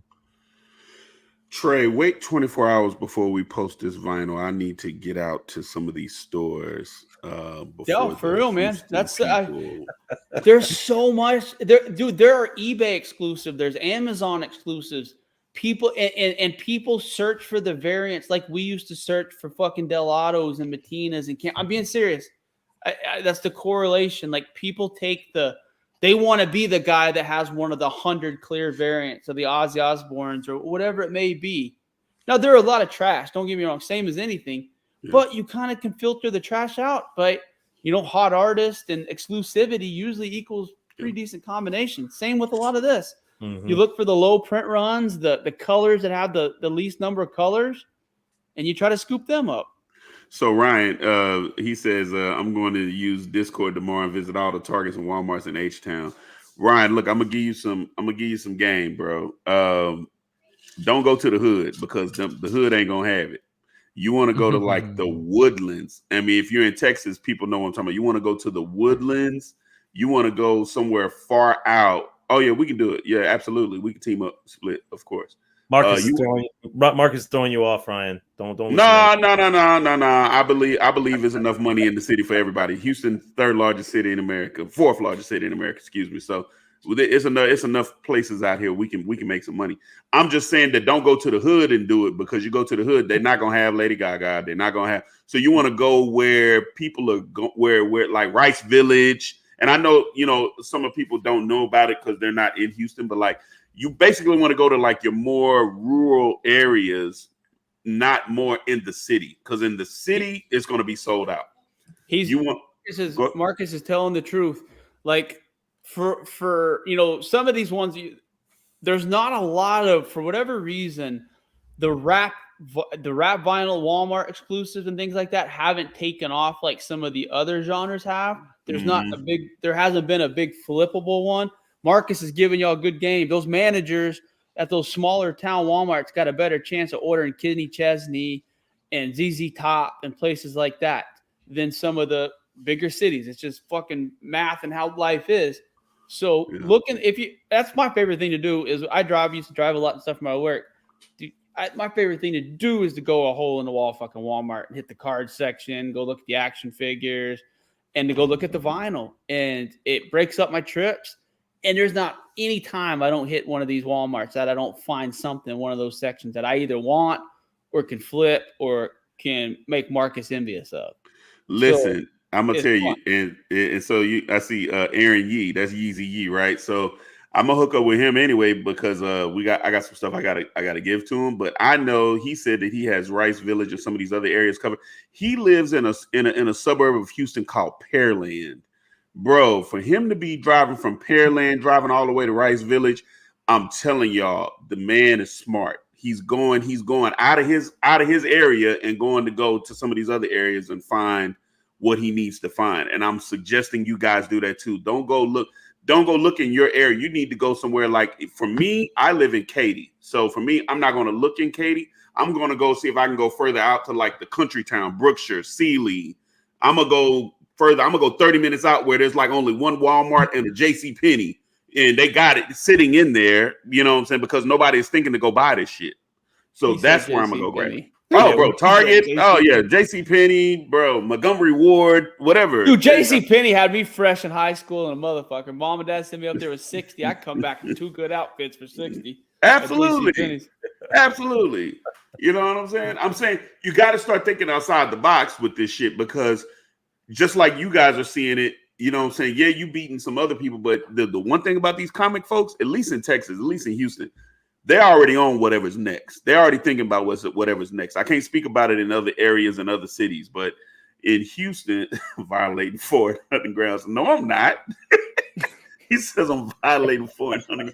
I'm letting people know, like, yo, I'm not gonna go to Rice Village. I'm telling y'all, like, yo, we can make it happen. Let's figure it out. But I'm just telling y'all, I'm going further out. Yeah, Marcus, next time you go to Brooklyn, you're gonna have to check in with Lord of Brooklyn. I'm telling you, right? Like, you know what I'm saying? Like, he's like, you know, no, they take that shit different up there. Like, I remember when I went to NYCC, I was like, what stores and stuff you're gonna go to? And they were like, hey man, people kind of take this shit fucking, you know, they kind of keep shit on the quiet. I'm like, well, cool. I'll just hit the fucking yellow pages, and unless there's some underground shit that ain't in the yellow pages, y'all can suck my dick. I'll find it. Yeah. You know what I mean? Bro, facts. Listen. Tell me not to look for something, and that's exactly what I want to do. I don't know about this. Okay, well, I'm gonna find it then. I'm gonna show you. Might as well just let me get the address and save us both some time. Yeah, because I'm gonna get it anyway, whether you like it or not. I'm gonna go get it anyway. But whatever you do, don't be the ass. And the thing about vinyl is the undercutting is, we need to do a segment on that. Definitely coming up here. We need to talk about those selling, the inside baseball selling rules, right? Those. There's certain things you don't do in certain areas. For instance, in social media, you don't dox people. Period. You don't do it. Listen, it's something that is it's the untold rule. It's just the way it is, and it's cheesy if you do it. You know what's also cheesy if you do it? If you fucking play those silly games on eBay and hit that undercutter wave heavily, that is cheesy. Don't hit that undercutter wave heavily. It's not worth it. So. All right, let's get into the pandemic with all these fucking 14 to 17-year-old kids with their mom and dad's credit cards trying to be speculators and selling retailers. It was the worst undercutting I'd ever see. And I bet Art Floam could attest to it on shoes, whatever it was. If it didn't sell in a couple days, it was panic time because mama had a credit card bill due on the 28th and it was the 25th. That shit ain't selling. She wanted her money to pay her credit card bill. And you would be amazed at what some of the, and that's what's crazy is the vinyl would be insane, you know, selling for 120, and by weekend it'd be $50, $60, and then it'd go back down to 40. But then 3 weeks later, 60, 70, 80, 90, 100. The waves on fucking vinyl are different for real. And if you have patience, that's the key with these vinyl. On the non-store vinyl, like any of these albums, these big albums, if you're patient, vinyl flips, and it flips for, you know, double quickly. They don't take very much to store. They don't weigh very much. And like I said, with the proper shipping supplies, cost you about $5.50 to ship all in, media mail plus mailer plus cardboard, everything. about $550 to properly mail good vinyl. So I'm really mad because my mom had a storage unit full of vinyl from all the records that she's ever had and accumulated over the years, and I had her sell all that vinyl right before the vinyl wave kicked in. I'm talking about unopened Michael Jackson Thriller, unopened Elvis Presley records, unopened Beatles records, unopened Paul McCartney records, Elton John records. I mean, it was just like still in the wrapper, like Sound Warehouse stickers on it, like the album cost $7.99. She was just like, yeah, Marcus, I'm tired of it. I'm just want to get rid of it. I was like, okay, we'll get rid of it. I mean, she got great money for it, but when you think about it, we could have broke all of that down and just made all kind of freaking money, bro. Like, dude, I want a fucking Michael Jackson Thriller vinyl first fucking print unopened. Are you shitting me? Like, honestly, like, how does stuff like how would that ever go? I mean, the Michael Jackson hit. I mean, if everything in the world he's ever done has been put out there, and people still gonna listen to that album forever. But listen, I know people are saying, I know Ryan said, damn, you're kicking yourself. Now I am kicking myself, but I'm also understanding too, if vinyl is doing a resurgence, then right now, y'all motherfuckers can have vinyl. I'm gonna come and buy some vinyl with you, but I'm about to jump down on these goddamn CDs like you have never believed. CDs, VHS, with the rap, like, boy, if y'all had a Hollywood video and bought them $5 movies, them $5 video joints, and you just have them, anybody got those VHSs sitting around, that's where you got to go. Cassette tapes, come on now, that's where we need to be going right now. So what's cool is a lot of people don't realize that in those $2 and $3 Walmart bins, the DVD bins, that some of those shitty DVDs you think actually have the best print of your favorite movie on it that you don't realize. That whatever it was, the transfer they use or the audio. There was a cool Reddit thread about that. It's called like $5 DVD dive-in or something, and it talked about like what's your favorite movie, and it showed like what the best source material was, etc. And there was like 134 DVDs that you could have bought at Walmart under $5 that had in those DVDs the best source material transfer, audio quality, DTS 5.1, etc. You know, the most subtitles, languages. A lot of them had to do with languages. You know, like people wanting Korean subtitles or non, you know, et cetera, but there's just so much shit to find out there. And that's what I wanted to do with this, and what Bryan does such an amazing job, and what Vinny and Marcus, that's what makes all this fun is we like going into a place like a vintage stock and not being stupid on every shelf. No, we might not know everything, but we want to be able to go in there with our tools sharp enough that we're not going to miss anything and leave any meat on a bone that doesn't need to be left. And that's what I want everybody. I want everybody to be fucking killers where they know just enough about Star Wars or vinyl or whatever it is that if they walk into some place, they know what they're looking for. They know what to buy and how to make money. Let me tell you, and I have to thank, you guys, my On the Radar family. I was just at a comic book store. I'm not going to say the name. I was at a comic book store recently, and I bought an original Fortnite game, complete in box. The owner did not know what he had, sold it to me for $10. PS4? Or Xbox? Shit, it was one of them. I don't know. I just bought it. Shit, I need to go upstairs and go look. I want to say it's Xbox. Speaking of those goodies, we've got a nice little video game segment coming up.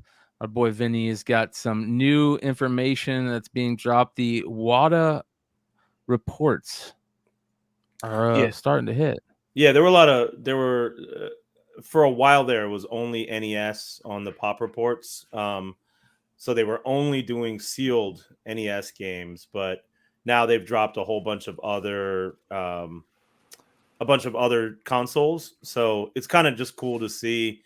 Not everybody has CIB. A lot of them are just sealed, but it's cool to see what the totals are for some of the games that, people might be targeting.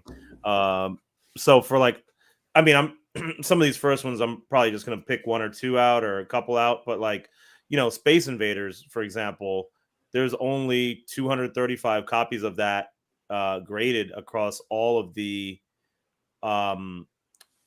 versions of the game. So, it's kind of cool to see that because, when you look at the Heritage weekly auctions, for example, there's always Atari at the front and people are always shitting on Atari, but it's not really that much, that many sealed games out there. And of course, we're only going off of 4 years of data and there's probably going to be, all types of different finds. But at the end of the day, a lot of the games, people have scooped up a lot of games, a lot of the valuable ones early on, and they've sent them in for grading. So this is a good way to gauge how many people have actually sent their games out there and what the rarity level it is. If you see something at 4,000, it's probably not that rare. If you see something, the Space Invaders Sears edition, there's only one. Yeah, exactly. Stuff like that. It's just crazy. So it gives, a lot of these, look at all these Atari games that are only at one. So it's just interesting to see how rare some of this stuff is. ColecoVision, I targeted just because of a lot of people, like I told you all about the Donkey Kong Game & Watch, first appearance of Mario. Of course, there's also Donkey Kong for ColecoVision and also in television. That's one I was targeting on ColecoVision. There's only 4 of them graded. This is one I was trying to look for, and clearly I couldn't find one because there's none of them. They barely exist. I remember at one point somebody had one and it was listed at 25,000 on eBay. So, but at that point we didn't know what the numbers were either. So it's like, well, is this guy just kind of making up a number, or is it really that rare? Yeah, dude, that's crazy, man. That's cool. Yeah. Zaxxon takes place in 2023. So if you guys are Sean Connery fans, hairy dudes. Nice. I'm not into that shit, so maybe you guys are. GameCube, I thought, some of the like more popular titles on GameCube, like Metroid Prime was, only, and keep in mind, all these numbers I'm giving you this is across all versions. So this could be first print, second print, greatest hits, player's choice, all that stuff. So Metroid Prime, 115 copies graded. Super Mario Sunshine, 105 games graded, and that of course includes console pack-ins, the first print, the Kmart exclusive, the player's choice. Legends of Zelda Wind Waker, 185 copies, and Luigi's Mansion, 84 copies. The Legends of Zelda, do they name that really rare promo CD? Let's see here, collector's edition, right there, 137 of the collector's edition.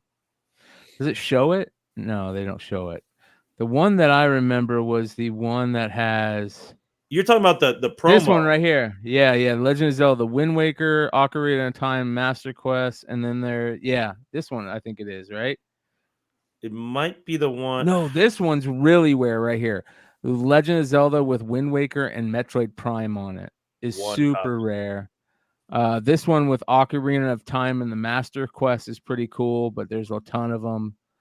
Collector's edition is the one I remember. Man, I know exactly what you're talking about. It's like it had like one game listed on the top and it was split in half and it had the other game, right? Yeah. Lego's Star Wars 2, the original trilogy, only one. That's interesting. Yeah, it's a good way to sort of figure out what to target, and if something. Now, some things may just not be sought after, right? So they may not be submitted. But for some of those bigger games that people have been looking for a long time, if the reports are pretty low, it probably is a good sign that, okay, there's not that many out there. We'll probably see a flood to some degree when VGA drops their report and then when CGC drops theirs. But like I said, it's a good gauge to start out. Here's pretty heavy on Animal Crossing. Yep. Oh yeah, Animal Crossing. And now keep in mind, in Japan, Animal Crossing was first came out for Nintendo 64 before that. So but on Wii games that I looked at, Mario Kart for Wii, 162 copies. Wii Sports, which everybody had, right? Only 36 graded copies of that. Super Mario Galaxy, 299 copies. So, and Cabela's Big Game Hunter, none. Mm-hmm. And are you shitting me? No. Yeah, Fucking the first one was a fucking classic. Are you shitting me? That no. Oh, I think I actually might. I found something to grade now. Look how many of them are there, bro. There's a ton. Oh, I'm gonna light the whole board up. I'm gonna keep- be the fucking census owner of all the number ones of that shit. And keep in mind, for we're kind of like in the generation before we, right? But like that generation right after us, this was like such a high selling system that I think a lot of these games can become popular. I wonder what is Just Dance at, Brian, if you can find that. I'm curious what that would be. That was like a really big seller. What about Guitar Hero? Dude, we're I'm gonna gonna look at that plan on having with Wade. PlayStation. Okay. I plan on having Wade on the podcast to literally discuss how he paid his bills in Seattle for 2 years by just playing Rock Band. So nice. True story. Like he would go to bars. Like obviously it was a big deal at the time. And in Seattle, rock and grunge was king. So all these local bars in Seattle every night of the week would have these Rock Band contests. Wade would go and beat the shit out of everyone, take the cash prize and like the free bar tab it came with. And he knew the schedule of all the different bars that did it. He did that for like almost 2 years, paid all of his bills and living in a different city by just playing Rock Band. That's crazy. True story. The Brian, that Just Dance was only at five copies graded. That's actually like a super popular game. So I'm kind of surprised by those numbers. Ooh, Genesis, Altered Beast. Where's Altered Beast? Yeah, no, Altered Beast was regular Sega, right? Regular Sega, I think. Yeah. Yeah. But we can look at like Sonic the Hedgehog. Like how many Yes. of those are graded? Oh God, there's got to be a ton of those, right? Let's see. This is interesting. 60 FIFA International Soccer. There's 60. 60 of them. That's one of the games. Remember, I told you all about not too long ago. Golden Axe. Golden Axe is only 16 copies. Yeah. Let's see. The Sonic. I got the numbers. Sonic is 42, but that's nothing. Vinny's like, I gotta. My mouth scrolls, motherfucker. Mortal Kombat 2, man. I remember Mortal Kombat. The blood code was the Mortal Kombat for the longest time. It was the only reason to buy anything Sega because they had the blood code first on Mortal Kombat on Sega. Oh yeah, that's right. So that's right. Pretty dope. NBA Jam, dude. Holy cow. Now there's a lot of 35 and 87. That's not many. Tournament edition was more popular. Weird. Mm-hmm. Go to NHL 94. Go to NHL 94. 26. Click on that plus for me. What the fuck's the breakdown? I'm curious. Assembled in USA, no country, and limited edition first round sticker. Isn't it amazing, Trey, how we can't tell what the first print is from any of this crap? I hope CGC will actually do a better job of delineating that. I've had 3 games in grading encapsulation at CGC for 4 weeks. And one of them is what's weird is, here's the interesting thing. I looked on the submissions and no grading came back, but I looked on mine, Vinny, and it said made in Japan, assembled in the United States. Yep. A lot of the games were made in Japan, and which is so funny to me, again, being a collector who goes back to the first, right? Like I've targeted a lot of games, the version that was made in Japan and actually released in Japan.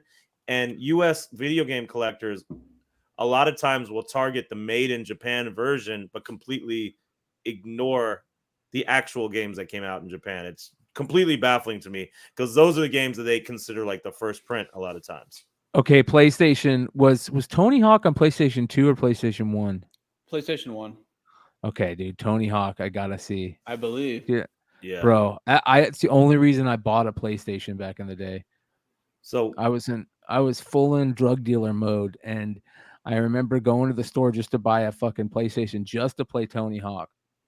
It was fucking Start, select, start, restart, select, start, restart, select, start, restart. While you're doing that, so I got some other numbers. Resident Evil, 18 copies. Metal Gear Solid, 102. Twisted Metal, 10 copies. I loved Twisted Metal. Like, it was freaking such a great game. Gran Turismo, 44 copies. Parappa the Rapper, which I think some people were talking about in Discord. 12 copies. So yeah, numbers are low, man. Okay, so Tony Hawk, 31. Dude, how many? I don't care where you lived in the United States at that time when that game was out. If you had a drug dealer, when you went to your drug dealer's house, he was playing Tony Hawk.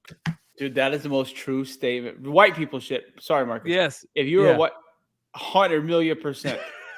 They were playing Portishead and fucking playing Tony Hawk and shit. I'm telling you. Tell me, I'm like, I'm not gonna lie to you. My drug dealer wasn't playing Portishead or I know, but ours Hawk, were. Yeah. And Bryan knows exactly what I'm talking about. Yeah. More Chiba and Portishead. And fucking we were playing NBA Jam and and all that old shit. Yeah. Oh my god. I wasn't selling. No. I see. When I went to the white drug dealers' houses, they played Tony Hawk. Mm-hmm. When I went to the brothers, it was fucking 2K without question. Like, it was so funny. Like, that was it. Like, no. Yeah, that's fair. 2K. Like I said, 2K, NBA Jam, like those kind of Madden, Street Fighter. They would only fuck with 2K because Iverson was only in 2K at the time. If I remember correct, that was why everyone was. Yeah, that's that was what it was so crazy. Is my friends would only play with the 2K because that was the only way you could play with Iverson and I want to say like Rasheed Wallace and Stackhouse, and they were all about it. So they didn't fuck with NBA Jam or any of that other stuff or the later stuff. It was like once 2K came out on the Dreamcast, they were loyal as shit to that. What's the game for PlayStation 2? Well, Bryan, go back to PlayStation real quick. I wanted to look at Tekken really quickly. Oh yeah, I stopped by that. That was the other game that I always remember playing. So the Tekken. The first not many on the first one. No, the first Tekken was only 13 copies across all grades, across all versions. 5 of which are with the greatest hits. Now, what's interesting is I don't know if you guys remember, but the games were released for PlayStation first as like these long box versions. Yeah. Depending on the game, there were so you couldn't steal them. Yeah. So like I believe with Tekken, I think it was the Jewel. I'm trying to remember if it was the Jewel long box first. Yeah, first the long Jewel, then it was the long cardboard, and then it was the regular CD size Jewel cases, I believe. But I know Resident Evil has like a different chronology, but that's really not that many copies of this game at all. So I think this is a really good game to target too. Nobody's going for Red Dead Redemption 2, or we're not at Xbox yet, buddy. That's PlayStation 2. What's the PlayStation 2 game? I just targeted a couple. I put in Tekken Tag Tournament. There were just 20 copies of that. I've spoken about Guitar Hero a couple times on here. There's again a few different prints. There's the Red Octane logo on the front cover, 2 different versions of that, and an Activision version. The Red Octane with no part numbers, only 27 copies graded, and one of those sold for about $4,800 back in November on Heritage Auctions. Hey man, fuck all that. Can you get me to Red Dead Redemption 2, the game that I had in box that I haven't opened and you told me wasn't worth? You would think shit. you'd want to go to Bulletproof or something. Yeah, you would think that. Yeah. No. We're gonna wait on that till they come back. You know damn well you ain't ever gonna send that motherfucker. Send that to me and I'll pay and get it fucking graded. Come on, get it on over because you know your ass ain't ever gonna send it in. It's been a year. Final Fantasy 104. I'll send it tomorrow. Which one? Ooh, what about Final Fantasy 7? I'm gonna send it tomorrow. I'll send it tomorrow to you. Final Fantasy 7 online 20. No, that's 6. I do have a CGC account if you want to use it. 7. 133 Final Fantasy 7. Mm-hmm. Can you break down the breakdown on that, Brian? I'm curious to see if there's like a steel book or if it has any denominate collector's greatest hits. Fuck, there are no the 10s. First one, 75. Interesting. I wonder what the collector's edition was. 10s are tough. 10s are tough. 10s are like 9.9s or 10s in comics. Got it. Okay. 10? You mean the CGC 10s? Like, hard to get? Yeah. Don't come around very often. Grand Theft Auto. Oh, I got one of these mother. Which one do I got, Vinny? Tell them which one do we have? 768. That's right. We got the Vice City one. We have Vice City. I just didn't see our version in there. Click on that. Shit. That's all I need to hear. CGC will have it, not water. Text. Oh, no. It might be the censored. Let's see. It might be that censored mission version with as line ass. You just got to see. You just have to have the one with the low grade, low number, Vinny, and it might be the one with 4 copies. Well, keep in mind. Remember, it was the Kill the Haitians version, so it's the only obvious choice in that. Yeah, it's the gangbang version. Remember the shit where we fucking hater, man. Yeah. Guitar Hero. Yep. Red Octane. I don't remember that shit. Huh? Yeah, remember I was talking about the Red Octane. I was just fucking with you. I just wanted I literally wanted you to do what you just did. We're getting closer to Red Dead Redemption 2. We're getting closer to Red Dead Redemption 2. Oh, Metal Gear Brian, first of all, we're buying some mics and some headphones. We're buying you a fucking mouse with a scroll wheel. I got one. I just never use it, dude. Or a keyboard with a search bar. You can just hit the button and go like Control F. Command. Bryan is the equivalent of 222-333-222-1-2224. Oh, we're back in the A's. Oh, wait, there goes 50 Cent Bulletproof. Let's see what it is. Let's see. Bro, yeah, Red Dead Revolver was the first one, right? So 14. Bro, go back up to 50 Cent Bulletproof. It took Brian 9 minutes to get there. I think that was an X. Wasn't that an Xbox? No, bro. Like Marcus? You passed it up. No, I literally just saw 50 Cent Bulletproof. Yeah, but didn't you buy the? Don't you have the Xbox? I have the Xbox version. Yeah, why are you making him do all that? Hey man, listen. Damn it! If I tell you it's cheese on the moon, get crackers. There it is, right there. Like I know how to do this shit. 50 Cent Bulletproof, only 2. Only 2 copies. Do you have the platinum hit sticker or the no, he got the bulletproof vest edition. Yeah, I don't have sitting on something like that one, man. Oh yeah, bro. We sitting on something with it. Yeah, let's get that only one on the census. For sure. Yeah. That's it. Let's get it. Halo is the other one, right? Yeah. Halo, 296 copies. And if you guys remember, I was talking about the not for resale version with the not for resale slightly off center. There's only 21 copies of that. Halo 2, 383 copies. And I think, Trey, you might have been talking about it, but some of those steelbooks of games like Halo 2 and Gears of War are kind of slept on. Like, I remember buying a Gears of or a collector's edition of Gears of War that it was like still super cheap, but people don't remember that those games actually came out the same day as the regular edition of it. So in my mind, it's a first print, right? So what's the first Combat Evolved one? The Launch Team NFR. That's Launch Team, one of those. Launch Team NFR and Xbox Launch Team. Yeah, so that's where. Ooh, that's the one that everybody wants. That Xbox. Oh, there it is. Let's pull up shit. Okay, never mind. I got to come out of the sanctum. Call of Duty Finest Hour, 49 copies. Red Dead Revolver for Xbox, 17 copies. And then if you guys remember the game Bully, which was like a super controversial game at the time. Yeah, it is, because it's something about like, man, it says the N-word and the, it's like a little, I guess the little boy is gay or something like that. I don't know. What about Doom 3? I like how Marcus just swept it under the rug. He's like, no, fuck all that. We're going to Doom now. Yeah, let's go to Doom 3. I thought bully was controversial because you're a bully, like bullying people in the game. No, because it's like it says the N-word. One of my artists has like a whole meme where the little boy says the N-word and run off, like because it's a video in there. Like that's why it's kind of. I can't find that bully shit. What is that under? Is that under Xbox? It was It's under like the background. Xbox. Yep.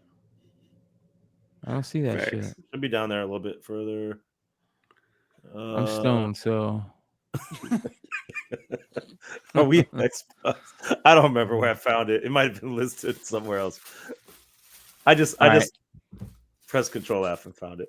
I don't know. Finally, Xbox 360, Assassin's Creed 82. Yeah, 82. Halo 3, 252 copies. Gears of War, 115 copies. BioShock was a killer game. BioShock, big game. Remember NFL Blitz? Holy shit, I haven't thought about that game forever. Yo, Walmart, Batman, Arkham. What is this? Arkham Knight. Bully Scholarship Edition. Look at that. Yeah. One. Dude, I bet that first Batman Arkham. What's the best version of that one, Vinny? Because that's an iconic game. Like literally, when you're talking about franchises and stuff like that, that Arkham. I don't think Knight. my son lost his mind over that shit. I don't know Arkham City and Arkham Asylum. There's 12 Asylum, 8 Arkham City, and 4 Arkham Origins. And Can you go to the breakdown the Asylum for me? This is me just going into a Walmart, hitting the $3 whatever that is being, where all the old games are. Does that say Game of the Year on it? Made in Mexico? No, he got the Xbox One version. Oh. Can you look at, one I forgot? Two I want to look at. Gears of War, if you can look at real quick. Under what? Just under where we are right now. Where are we? Are we on Xbox or Xbox 360? Which one do you want? Xbox 360. All right, Gears of War. Yeah. Gears of War 115. Yeah, 115. Now press the plus sign there. Now there's they tell you about the spine code where it's 00001, which if you guys remember is the first one. The fuck is going on? There we go. You high? That's what's going on. There was the limited collector's edition, which I was talking about, 8 copies of that, and then there was this. I don't know if you guys remember me talking about the T-shirt pre-order. It was just like it was the game sealed, but with a T-shirt inside, and that was what you got when you pre-ordered the game. But people left that sealed and then got it graded. So there's only 4 of those. That's pretty cool. That's actually really cool. The other one I want to look at was Minecraft. That's one we always talk about on here. So I'm curious to see what the numbers are for that. Speaking of that. Yes. Yep, right there. You just passed it. Yep. Story mode or 360 the 360 edition. So 228. 228. I'm giving this away in the Discord soon, by the way, people. Oh, nice. What version is it? What the fuck is this little? What is this? 2-day gold. 2-day gold is the first print, so 64 copies. This would be the second print, but I'm giving it away. So fuck off if anybody's got any shit they want to talk. Yo, I'm not hating on the second print though. Look, there's only 164 copies of that. I think as we move forward in this hobby, people are going to be chasing those because they can't even get the 2 days anymore. The first. When Vinny and I first started talking.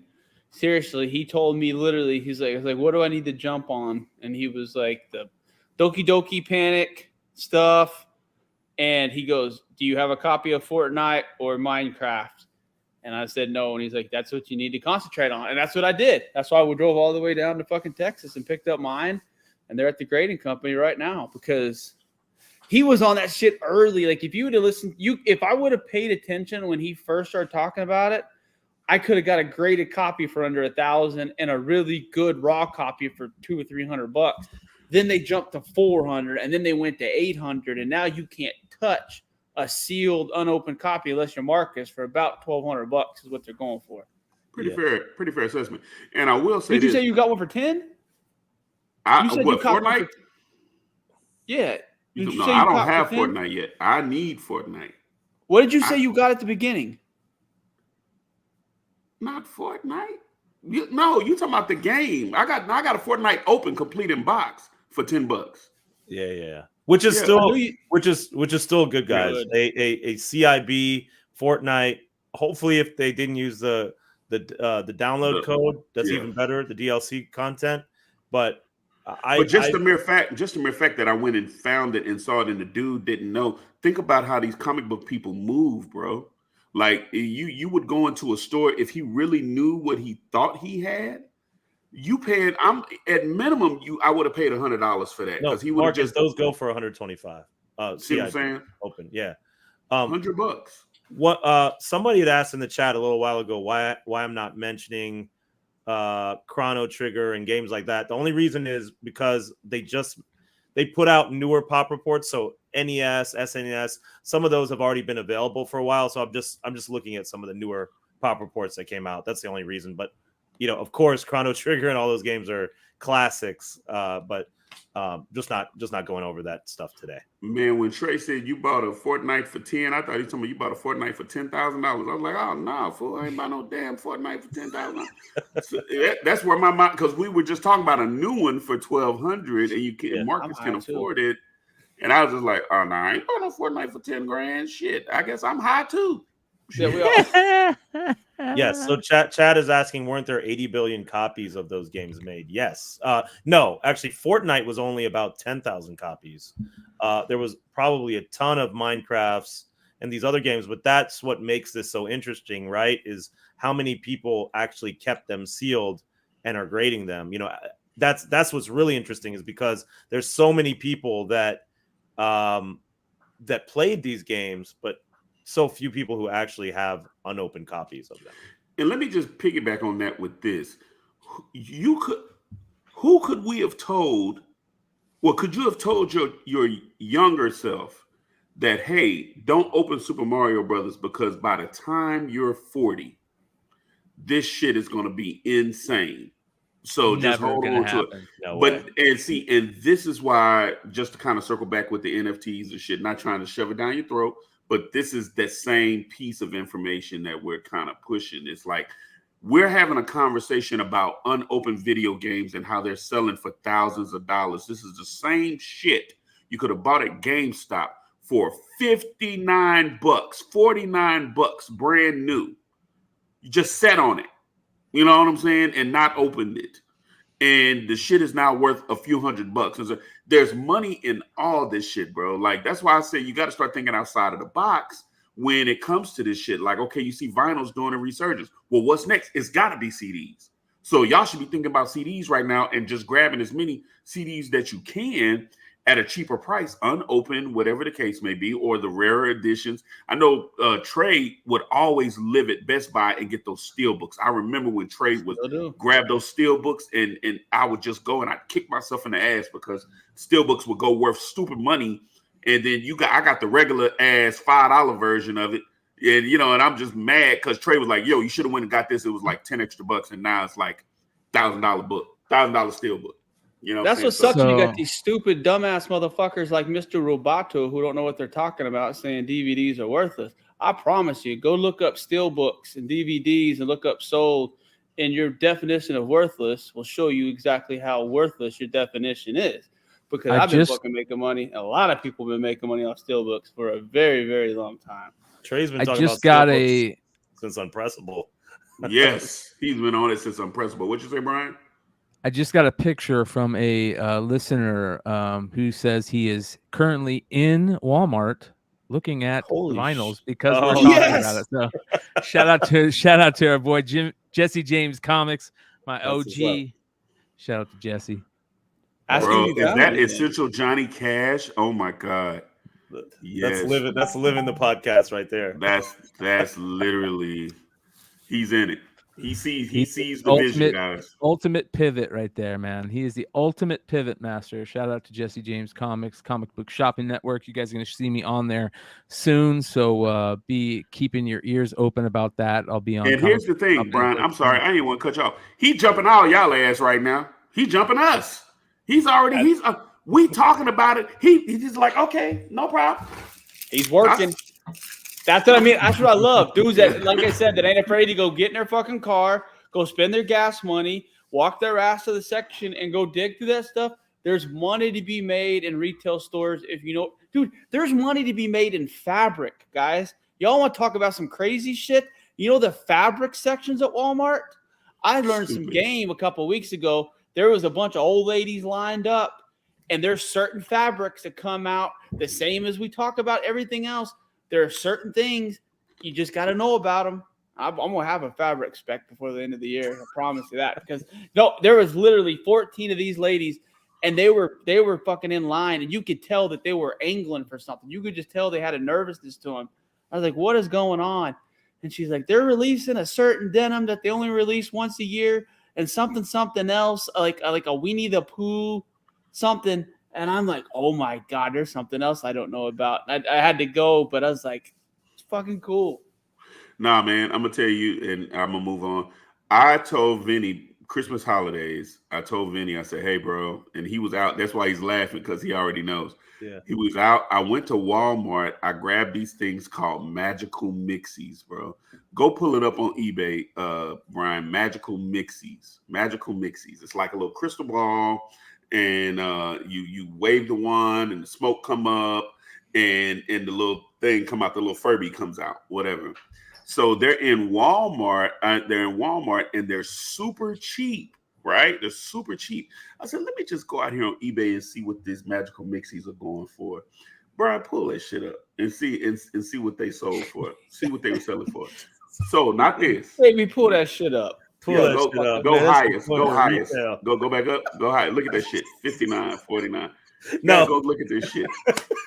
I'm telling you. For real though, if you look like right before Christmas, these things were going for like 150 to 250 bucks, which is crazy. That's why I say you got to go highest sale. Yo, I didn't take Marcus seriously at all. I was like right there at a concert. I was at a concert. This guy calls me. He's like, "Yo, man." You can. And he was like, "Yo, you got to buy these magic mixies, Vinny." And I'm like, "Yo, you're a grown ass man talking about some magical mixies right now, bro. Look at this. Look at this shit. Look at this shit. Needless to say, I made money. Thank you very much. Well, thank you for bringing us into the market report, Marcus. You perfect timing, my friend, on the magical mixies. Wouldn't you like to show up at a fucking Walmart parking lot at 11:30 buying a magical mixie for Marcus? I want to. Dude, you laugh about that, but how many people did that with Furbies? Like buying Furbies. I told you my Furby story. Yeah. I wouldn't be here if it wasn't for Furby. 17-year-old Trey made $350 profit off of Furby that I got at KB's toy stores the day after going watching Crouching Tiger, Hidden Dragon, and staying up all night. That's why I'm here for real. Like that was so addicting to me. Look at these little ugly motherfuckers. And they sold for stupid money. Right before Christmas, I told Vinny, I said, Vinny, you need to go grab these magical mixies. Man, I ain't playing magic. You calling me about some magical mixies? He hung up in my face because he was with Trick Daddy. He was with Trick Daddy at a show somewhere. I was like, was a Trick? Who you with? You was with somebody. Money Man. Yeah, he was with Money Man, bro. I was going to say, bragging about being at a Trick Daddy show, didn't it? That sounded like something Vinny would flex on. Hey, actually, Trick Daddy got a great show. Trick Daddy's well, he did. 2005 and 2004. Yeah, Trick Daddy had Trick Daddy got a good show. I think he got a cooking show podcast. Oh, that's right. I think he does have a podcast coming. But the point was that I'm calling him in the middle of Walmart, like, bro, you got to get this. You got to get this. And he laughed at me. He laughed at me and hung up in my face. And then that following week, I sold 2 of them for $200 a piece. I bought them for $50. Did you buy them all? Did you hit them all up? I hit them all up. I bought them and sold them. Fuck the kids. You're the opposite of Trick Daddy. Marcus hate them kids. No. I love the kids. I'm banking on the kids wanting the magical mixes. It was a dice roll. You hate them though because they're not getting any for Christmas, man. Marcus got true story. "Dro in the Wind" was a song that was playing in the hospital room when my son was born, and it caused some drama. So true story. I swear to God, "Dro in the Wind," right in the middle of CeeLo's verse. All right, here we go. Get in the market report. Dungeons and Dragons 1974 original white box D&D starter set, you guys. Look at that shit. Is that the first one, or is that? Do you know? Ryan? I don't know. I'm guessing it is. Chat, tell me if I'm wrong. Look at this shit. I mean, this looks like the real deal to me. Sold for a grip, $415. Here's everything that came in it. There's all you Dungeons and Dragons nerds. Think about all the virgins who fucking sat around and played that. I've never played a tabletop game in my life, and I never want to. Y'all are bigger nerds than Trekkies. I love you, but you're bigger nerds than Trekkies. This is the shit I did have when I was a kid, though. How many of you had Tijuana Bibles? If you didn't have one, your dad had one hidden away in his upper sock drawer underneath a couple Playboys or something. Mickey Mouse and Donald Duck Tijuana Bible. You ever heard of a Tijuana Bible? That sounds like some shit you get at the strip club.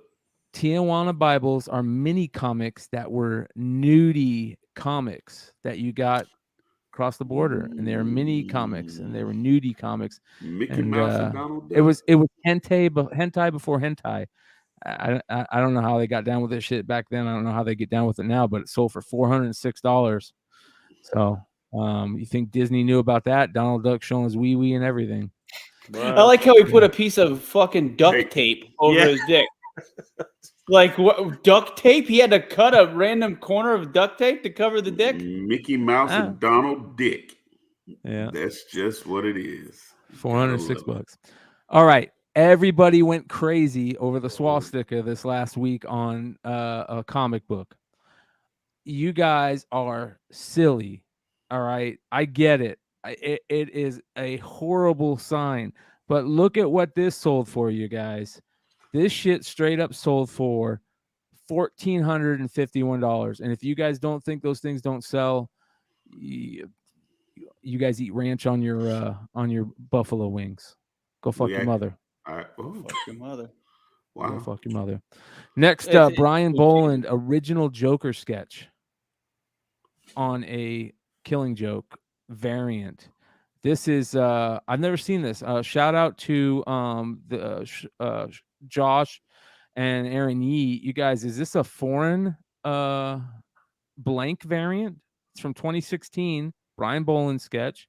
Looks like it could be foreign to me. So that doesn't look like anything I've seen domestic. Yeah.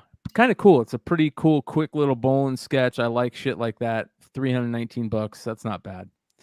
How about this one? You guys all missed out. I got my grail for less than $500, but you could have got a Jack Kirby signed X-Men 7 for $500. Dude, nice. It's an X-Men. It's got Jean. Did you see it? Did you see all the people that it was in front of too? Yeah. I mean, you could press this book. Doesn't look too bad. Here's look at that. Look at that right there, dude. That's what I mean. That's so fucking cool. It's got that one signed by Jack Kirby. That was signed by Jake Kirby. That's Jake. J-A. If you were somebody that got this, please let us know in the comments. I would love to find out. Congratulations, who got it? How about this one?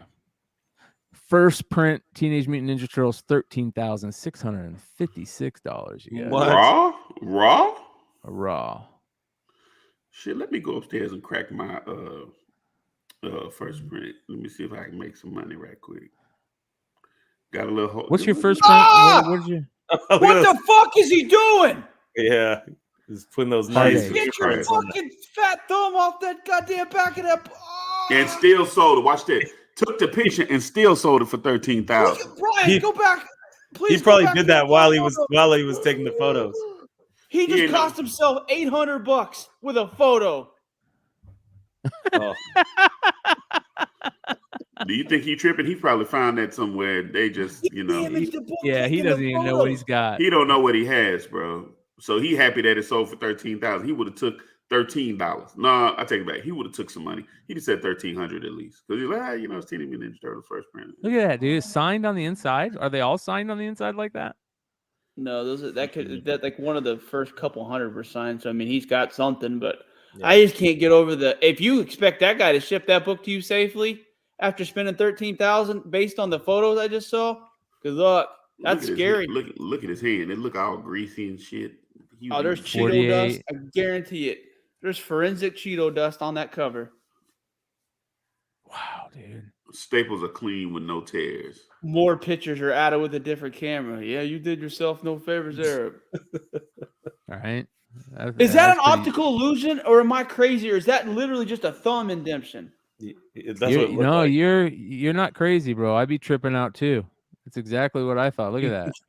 They're saying in the chat 13,000 in media mail. It is. Look, $4 economy shipping. Oh, it is $4. That's awful. Iowa, man. Awful. So, The guy All right, next, one of my all-time favorite and a lot of your favorite old school golden age covers. World I'm really Finest not. number 7. I'm not comfortable with this cover. Yeah, man. It's interesting, right? Robin seems the 5.0. most comfortable on it. Yeah. Rob, Yeah. that's Tim Drake for sure. Yeah. You made sure it's not Damien, right? And John Kent got made the night, and that was the night John Kent was made after Superman rode the fucking pole that long. Oh God, Superman. Check this out, you guys. You ready for this one? Yippee!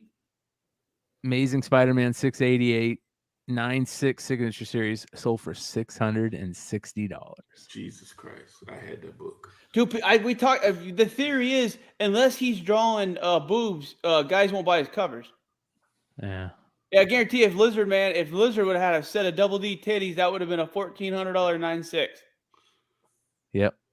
Such a great cover, man. That is a dope cover. Such a good cover. That one's taking a drop, and look at this one. No. $480. Get in while you can. What's the condition on this one? Oh man. Dude, they made her an X-Men. They made her a mutant at the end of that shitty series. I wouldn't. The series alone was fine. Like, I agree. Like, I like the series, the parts of it, but at the end, shoehorning her instead of being an Inhuman to being a mutant, that's like a Blood trying to join the Crips at the end of the fight. Terrible picture, man. Way to lose some money. Maybe he made money. Maybe it's just bad condition. Maybe. All right. 2080 number 1, an 8.0, you guys. I love UK comics like this. These weird, out of rare condition, got fucking foxing all over it, all kinds of newspaper mold and everything. First 2000 AD right here. Sold for $299. I think that's a great deal. Great piece of history right there. So next, how about our good old friend Imagination Inc., the biggest scammer on eBay? He sold himself some more variants. Whoever bought some fake variants, some printed out on a shitty printer and fake covers galore. Congratulations, you just got screwed. You bought yourself a bunch of fake covers for $355. Imagination Inc., you should be ashamed of yourself. He almost got Joe. Joe sent the link thinking he found the fucking holy grail, the siege, and then like 2 hours later, he was like, yeah, no, it's a facility. And we were all like, yeah, this guy's a scumbag. Yeah. Next, one of my favorite all-time Green Lantern sideshow statues. This thing is amazing. This is the premium format Green Lantern. Look how badass that shit is, man. That's awesome. That shit's so badass. This is my second favorite Green Lantern statue, man. Beautiful. Look how good that looks. Oh, it lights up. Whee! Yes, that is beautiful, man. Gorgeous. So that's pretty dope. $415. That's a pretty good deal, I think. Next, The Crow 1, 2, and 3. This is Dead Time 1, 2, and 3. Do these sell for that much usually? Oh no. The Crow, first Crow series, numbers 2 and 3 with it, but it's not the first Crow. It's Dead Time. Yeah, what is this? $807. This is like the second volume that came out. I swear I have these, but $807 one bit seems a little sus, but we'll have to figure it out. I think so. We'll see. Blue Adam, Legend of Blue Marvel 1 through 5, the complete set. sold for $350, you guys. This book was a $700 book a couple months ago. Crazy. Yes, sir. You could have got all five for $350. So, wow. Next, we've got some Dragon Ball Z stuff. Shout out to our manga collectors. Shout out to manga IG collector. Whoever has that account is amazing. This is the Mangazine from 1996. Predates Dragon Ball #1 from Antarctic Press. Look at this. Pretty damn cool. Never seen this. American version. As you can see, 5 of 96 sold for $400. 9.4. I love these old Antarctic Press books, man. Love them. I've got one that's STD Ninja High. It was a book that they gave out in high school in Japan or something to tell kids about STDs. But it's I had Ninja a High. buddy we called the STD Ninja too. His name was Eric. Oh, So, man, that sounds hold on. terrible. Let's reset. So you got a book that told y'all about STDs, and it was a manga? Yeah, it's called STD Ninja High. I'll find it next episode. I'll show it to you. It's crazy. No, we don't have to see that. It just That's what I'm not buying. You don't Yeah. You don't want to buy any manga and shit from fucking Japan on eBay. You don't know what the hell's on them pages. Absolutely, you don't know what's on them pages. This one Jesus got a Christ. 9.4, so it's pretty clean. You I hope they hit it with that black light. Next, we've got Dragon Ball #1. We got a couple of them. This is a 9.6, sold for $479, and another 9.6 sold for $532. You've got Dragon Ball Z #1, sold for $560. This is a 9.6. Beautiful. Nice. Love these books. Next, how about a Strange Tales 167, signed by Jim Steranko, Stan Lee, and Joe Sano. Holy cow, $500, you guys. His last name ain't Snot. Sanat. I know. We said Joe Sano. I was just saying. His last name ain't Snot. Yeah. So $500, not bad. That's a pretty nice buy. Nice. How about this limited edition Redman statue?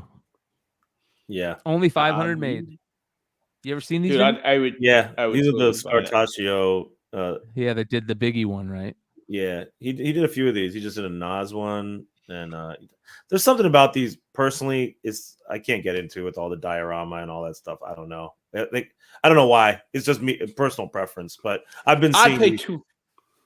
Go ahead. I'll buy that tomorrow for $200 and put it in my house. But for 15, yeah, it's a little much. I think they that's my favorite. They retailed for like 250 or 300, maybe something like that. I'd buy if I would have bought that because that is that's not my favorite album of his, but that was a good album.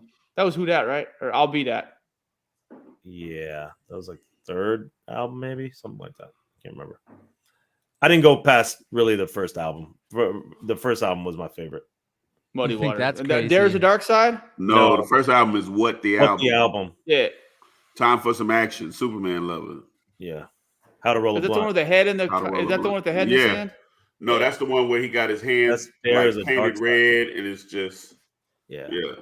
Time for Some Action. Dude, God, Muddy was Muddy was so fucking good though. Muddy was what good, the album set him up. What the album. Muddy, exactly. Muddy fucking Waters. Is But just What the fucking- album? It's like he changed how he rapped after What the album. I mean, yeah. But yeah. He What the started album- rapping more like Method Man on Muddy Waters, and that's Yeah, obviously when they kind of started that whole chemistry of those two. Kind of Doc's the name. Well done, thank you. Yeah. Yeah. Please tell me man. I'll Be That was on there though, so I'm not fucking completely No, crazy. What the album, Time for Some Action, hands down the best Redman song. It set the tone for his career. What the album set the tone for Redman's career. People He came out forget. swinging, bro. With Time for Some Action, it was. I heard Time for Some Action, my life changed. It was that critical. Redman was that dope to me. People And it forget opened that them up. Redman had the hip hop quotable of the fucking decade for his final verse off How High in the 2000 edition of Source. Hip hop quotable verse of the decade in the best decade of rap lyricists. Fucking that last verse of How High was the best rated by the source at that time, and I don't disagree with him. Oh yeah, that was such a good fucking song. How High was so good with Med Rep. Just I miss the 90s. That's it. I miss the 90s too. Good shit, man. Good shit. It was like I was making fun of Vinny. It was like I was listening to that Offset Quavo song that's popular right now. The one, I forget what. He's like, bet you I go to the jungle, I come out with a mink. And it's just like, bro, you don't find minks in the jungle. I wish somebody would have told him that before he passed. And someone's got to tell people that. It's like you can't find a mink in the jungle. You got to help him out. Let him know that doesn't make any sense. the worst album for that was Philly's Most Wanted. If you guys remember that album, I think he said he splits seas. What does he say? He said he splits seas like Noah. And then he said somewhere else there was like all the like they needed an editor on this album. I was like, what are you guys doing? You guys are misspelling stuff. You guys are not saying anything right. The shit you're saying is factually incorrect. It was just that album just gave me a headache. Man, ain't nobody worried about that. Listen, every Bryan said it best. Mike Tyson used to ring walk to Time for Some Action. You can stop right there. You knew Mike Tyson was on that bullshit when he. Can you imagine walking? You're boxing Mike Tyson. You're in the ring waiting on him to come, and you hear Time for Some Action, and you hear him coming to the ring. It's with Time for Some Action playing, knowing that your life is about to end in probably a minute and 12 seconds. Because that's how fast he was whooping ass back in the day. You get a $60, $70 pay-per-view for Mike, you go get some popcorn, come back, it's over. Time for some action. That's all I gotta say. Dude, y'all seen that clip with Mike Tyson talking to Sugar Ray on his podcast?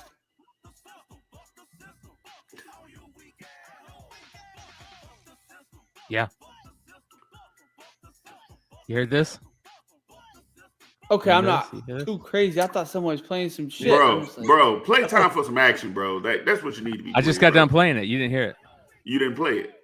I played it. You didn't play it. That's bullshit. Hold on, here we go. Let me find it. That ain't Time for Some Action. That ain't Time for Some Action. No, it's not. So you playing that bullshit right now. Where's Time for Some Action? I want to hear that shit. What Time for Some Action? Well, it's gonna be Time for Some Action. God damn.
lineup, like how yellow is the bubble? You know what I mean? Yeah. If the bubble is super yellowed, like it might be worth popping that sucker out. And if the card's trash too, you know?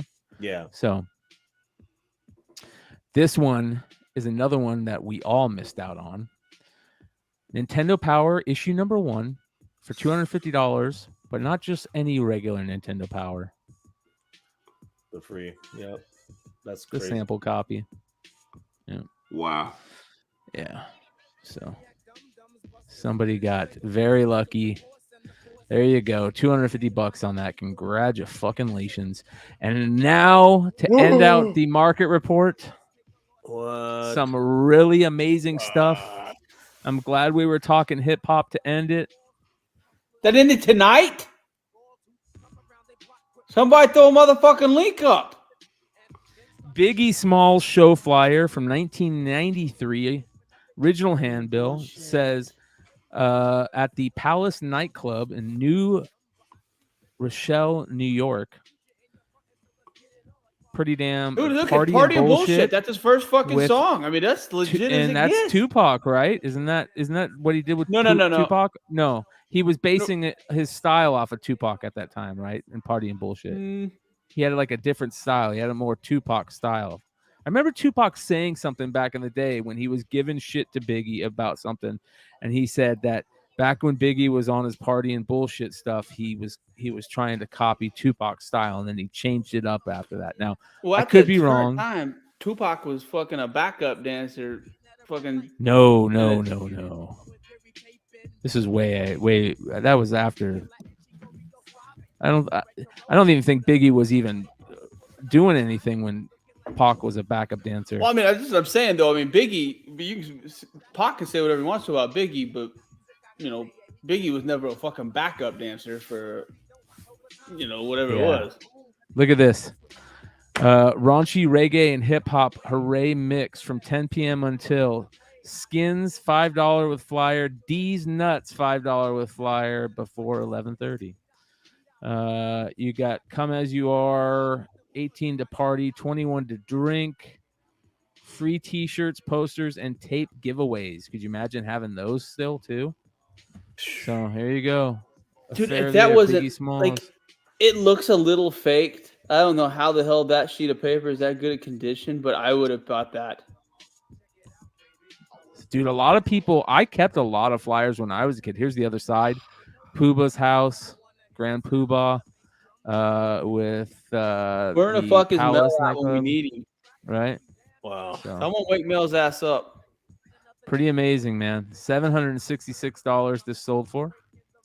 We continue with a Big Daddy Kane one from 1993, $189. As you guys can see. Positive K. Video Music Box. You remember Video Music Box? Yeah. And it was the show with Positive K and Cool G Rap. Yeah. Cool G Rap, yeah. I got him, man. What your man got to do with me?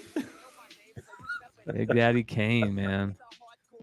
That's badass. So, meanwhile, dude, did y'all have the box? The only song they played with them Bloods and Crips songs. You said what? Yeah. Next, yeah. What? How about this Aren't one? these super easy to fake though? That's where I was going. Like that Biggie one looked like it was too crisp for me. The Biggie one actually looked pretty good on the printing, on the dot, on the printing at the top. But yeah, you can fake these, but a lot of people know what they look like and know what they're looking for. So you gotta just like anything, it's like comics and it's like cards. You gotta know what you're looking at. You gotta. I'm gonna go steal that photo you just posted. I'm gonna blow it up and have my digital guy fuck with it. I'm gonna print my own out for $1.85. Put it How in about this one? This one's got your pocket for like a week. Put it in the sun. Put it in the sun for a little bit. Shit. I found this one's got phone numbers on it and shit. Man, that's like all my comic books from like the 80s. My dad used to write patients' phone numbers inside. Yeah. I got instead of Jack Kirby SIGs, I got my dad's SIGs all over my comic book. KRS-One, D Nice, Heather B. You remember Heather B? Fuck all Glocks down, Heather B. Don't fuck around. Yeah. So let's be clear. Heather B. Right now, if you want to hear, all you need is Sirius XM. She's Radio, on with Sway's yeah. Universe every day. She Got was her the own show. original badass female rapper, and she was on The Real World. People don't realize that, but That's where I fell in love with her, man. I was such a fan of The Real World season 1, man. Shout All out Glocks Gangsta Down Boo. still goes hard, by the way. Fucking 40 years later, All Glocks Down still goes. Yeah. While we're talking about female rappers, rest in peace, Gangsta Boo. Yeah. She passed away. 43 years old. They don't know what it was. So if you were a 3-6 Mafia fan, send one up for Gangsta Boo. Yeah. Boy, you like my outfit? Yeah, it was kind of unfortunate because her DJ actually passed a few years prior from a like an overdose, and then but they were both like such sweet people. They really were. She died of an OD too, right? Is what the reports That's are. what the rumor is, that she took something that had fentanyl in it. I wouldn't be surprised, man. Everything's got with fentanyl. Yeah, not meaning to. Shit's scary, man. Well, they have this new thing right now that's fentanyl based, but it's called Death. And like Narcan, you can't even use Narcan to wake up from it. Like you take it and you're out of there, and you don't even know, because most people are lacing the new drugs with it. That's why, man, you can't even have me no water in the club right now. No, I won't even smoke weed unless I get it myself from the fucking dispensary. I'll smoke my own blunts, man. Sorry, dude. I don't trust that shit. So that being said, let's move on to the final market report item this week. Magical Recap Mixies, on man. the Listen, Magical I love Mixies, everybody. Magical Mixies, baby. Listen, I know. Don't hate, appreciate. I'm telling you, Magical Mixies. We made money, baby. We made money, baby. Don't worry about what they own, baby. They smoking that shit. Don't worry about it. All right, you guys. Much love. He's using them to prop his feet up right now. If Trey can sit here and tell you that he about to come up with a fabric play for y'all ass, trust me, I got some Magical Mixies for your ass. Just as sure as this is my real hairline, I got some Magical Mixies for you.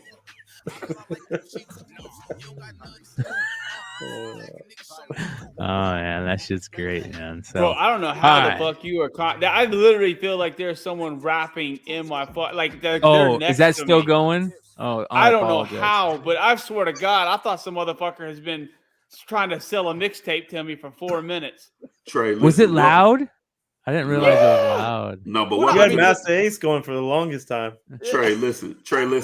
Welcome to me and Vinny's world. We got to have full conversations with music playing, and I've totally tuned whatever he had playing out. After Redman, I don't even know what he played after that. So it was like just fodder to me at that point. Dude, the older I get, like, my brain can't do like multiple conversations and noise. I'm literally like, get the fuck off my lawn, because I can only hear one thing and process it. Yeah, I heard Master Ace, and I heard Vinny, and I hear everything. All right, I was told to check my Instagram messages since I was showing off Biggie stuff. Oh, whoa. Too, isn't it? Holy cow. Oh, is that real? Look at this.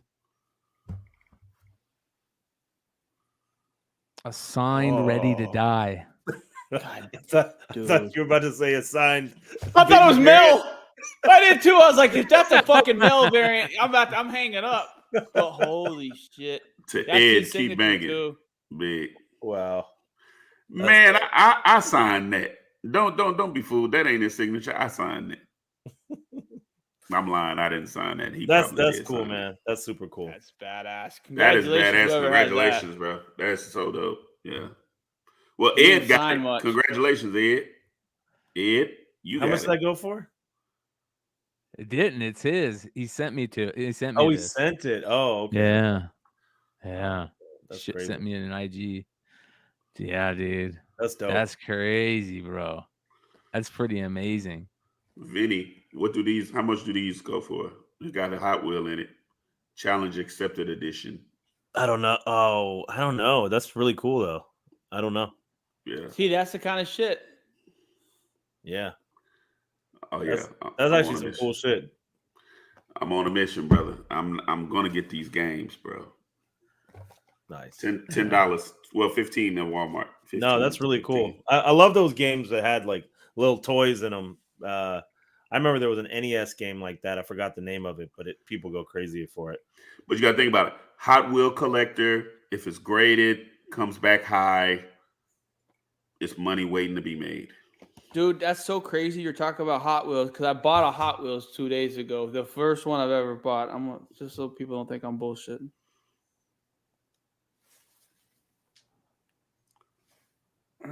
Make sure it ain't your dick. Make sure it ain't your dick, Trey. Oh yeah, that's dope. You think I'm taking pictures of my dick at 43? You fucking wrong. I ain't been proud of that thing in 15 years.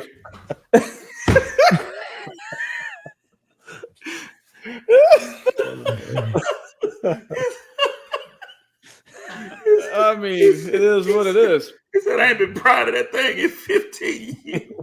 Get up, get your ass up. You know how it is when you're 28, your dick's pretty important. But after that, look, as soon as Trey talked about his dick, look who shows up in the chat. Perfect timing. I had an old guy the other day fucking tell me that he's got to tie a little noose around his dick to pull it out to pee nowadays. He's so old. He says that thing just fucking goes right back up in you, man. You got to fucking tie a thing around that to pull that fucker out. Oh, Bryan.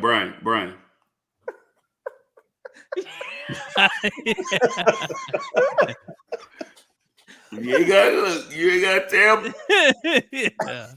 Oh man, I never got old, dude. I never got old. Put the string on it, Bryan, and let it. I got you. I was laughing my ass off, dude. Shit, I need a string on it for a different reason. My hand ain't long enough to reach down there and get it sometimes.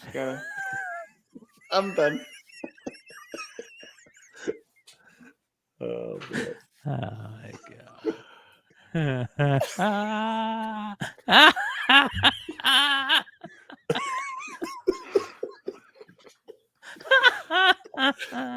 Oh my god. That's my time, y'all. That's my time.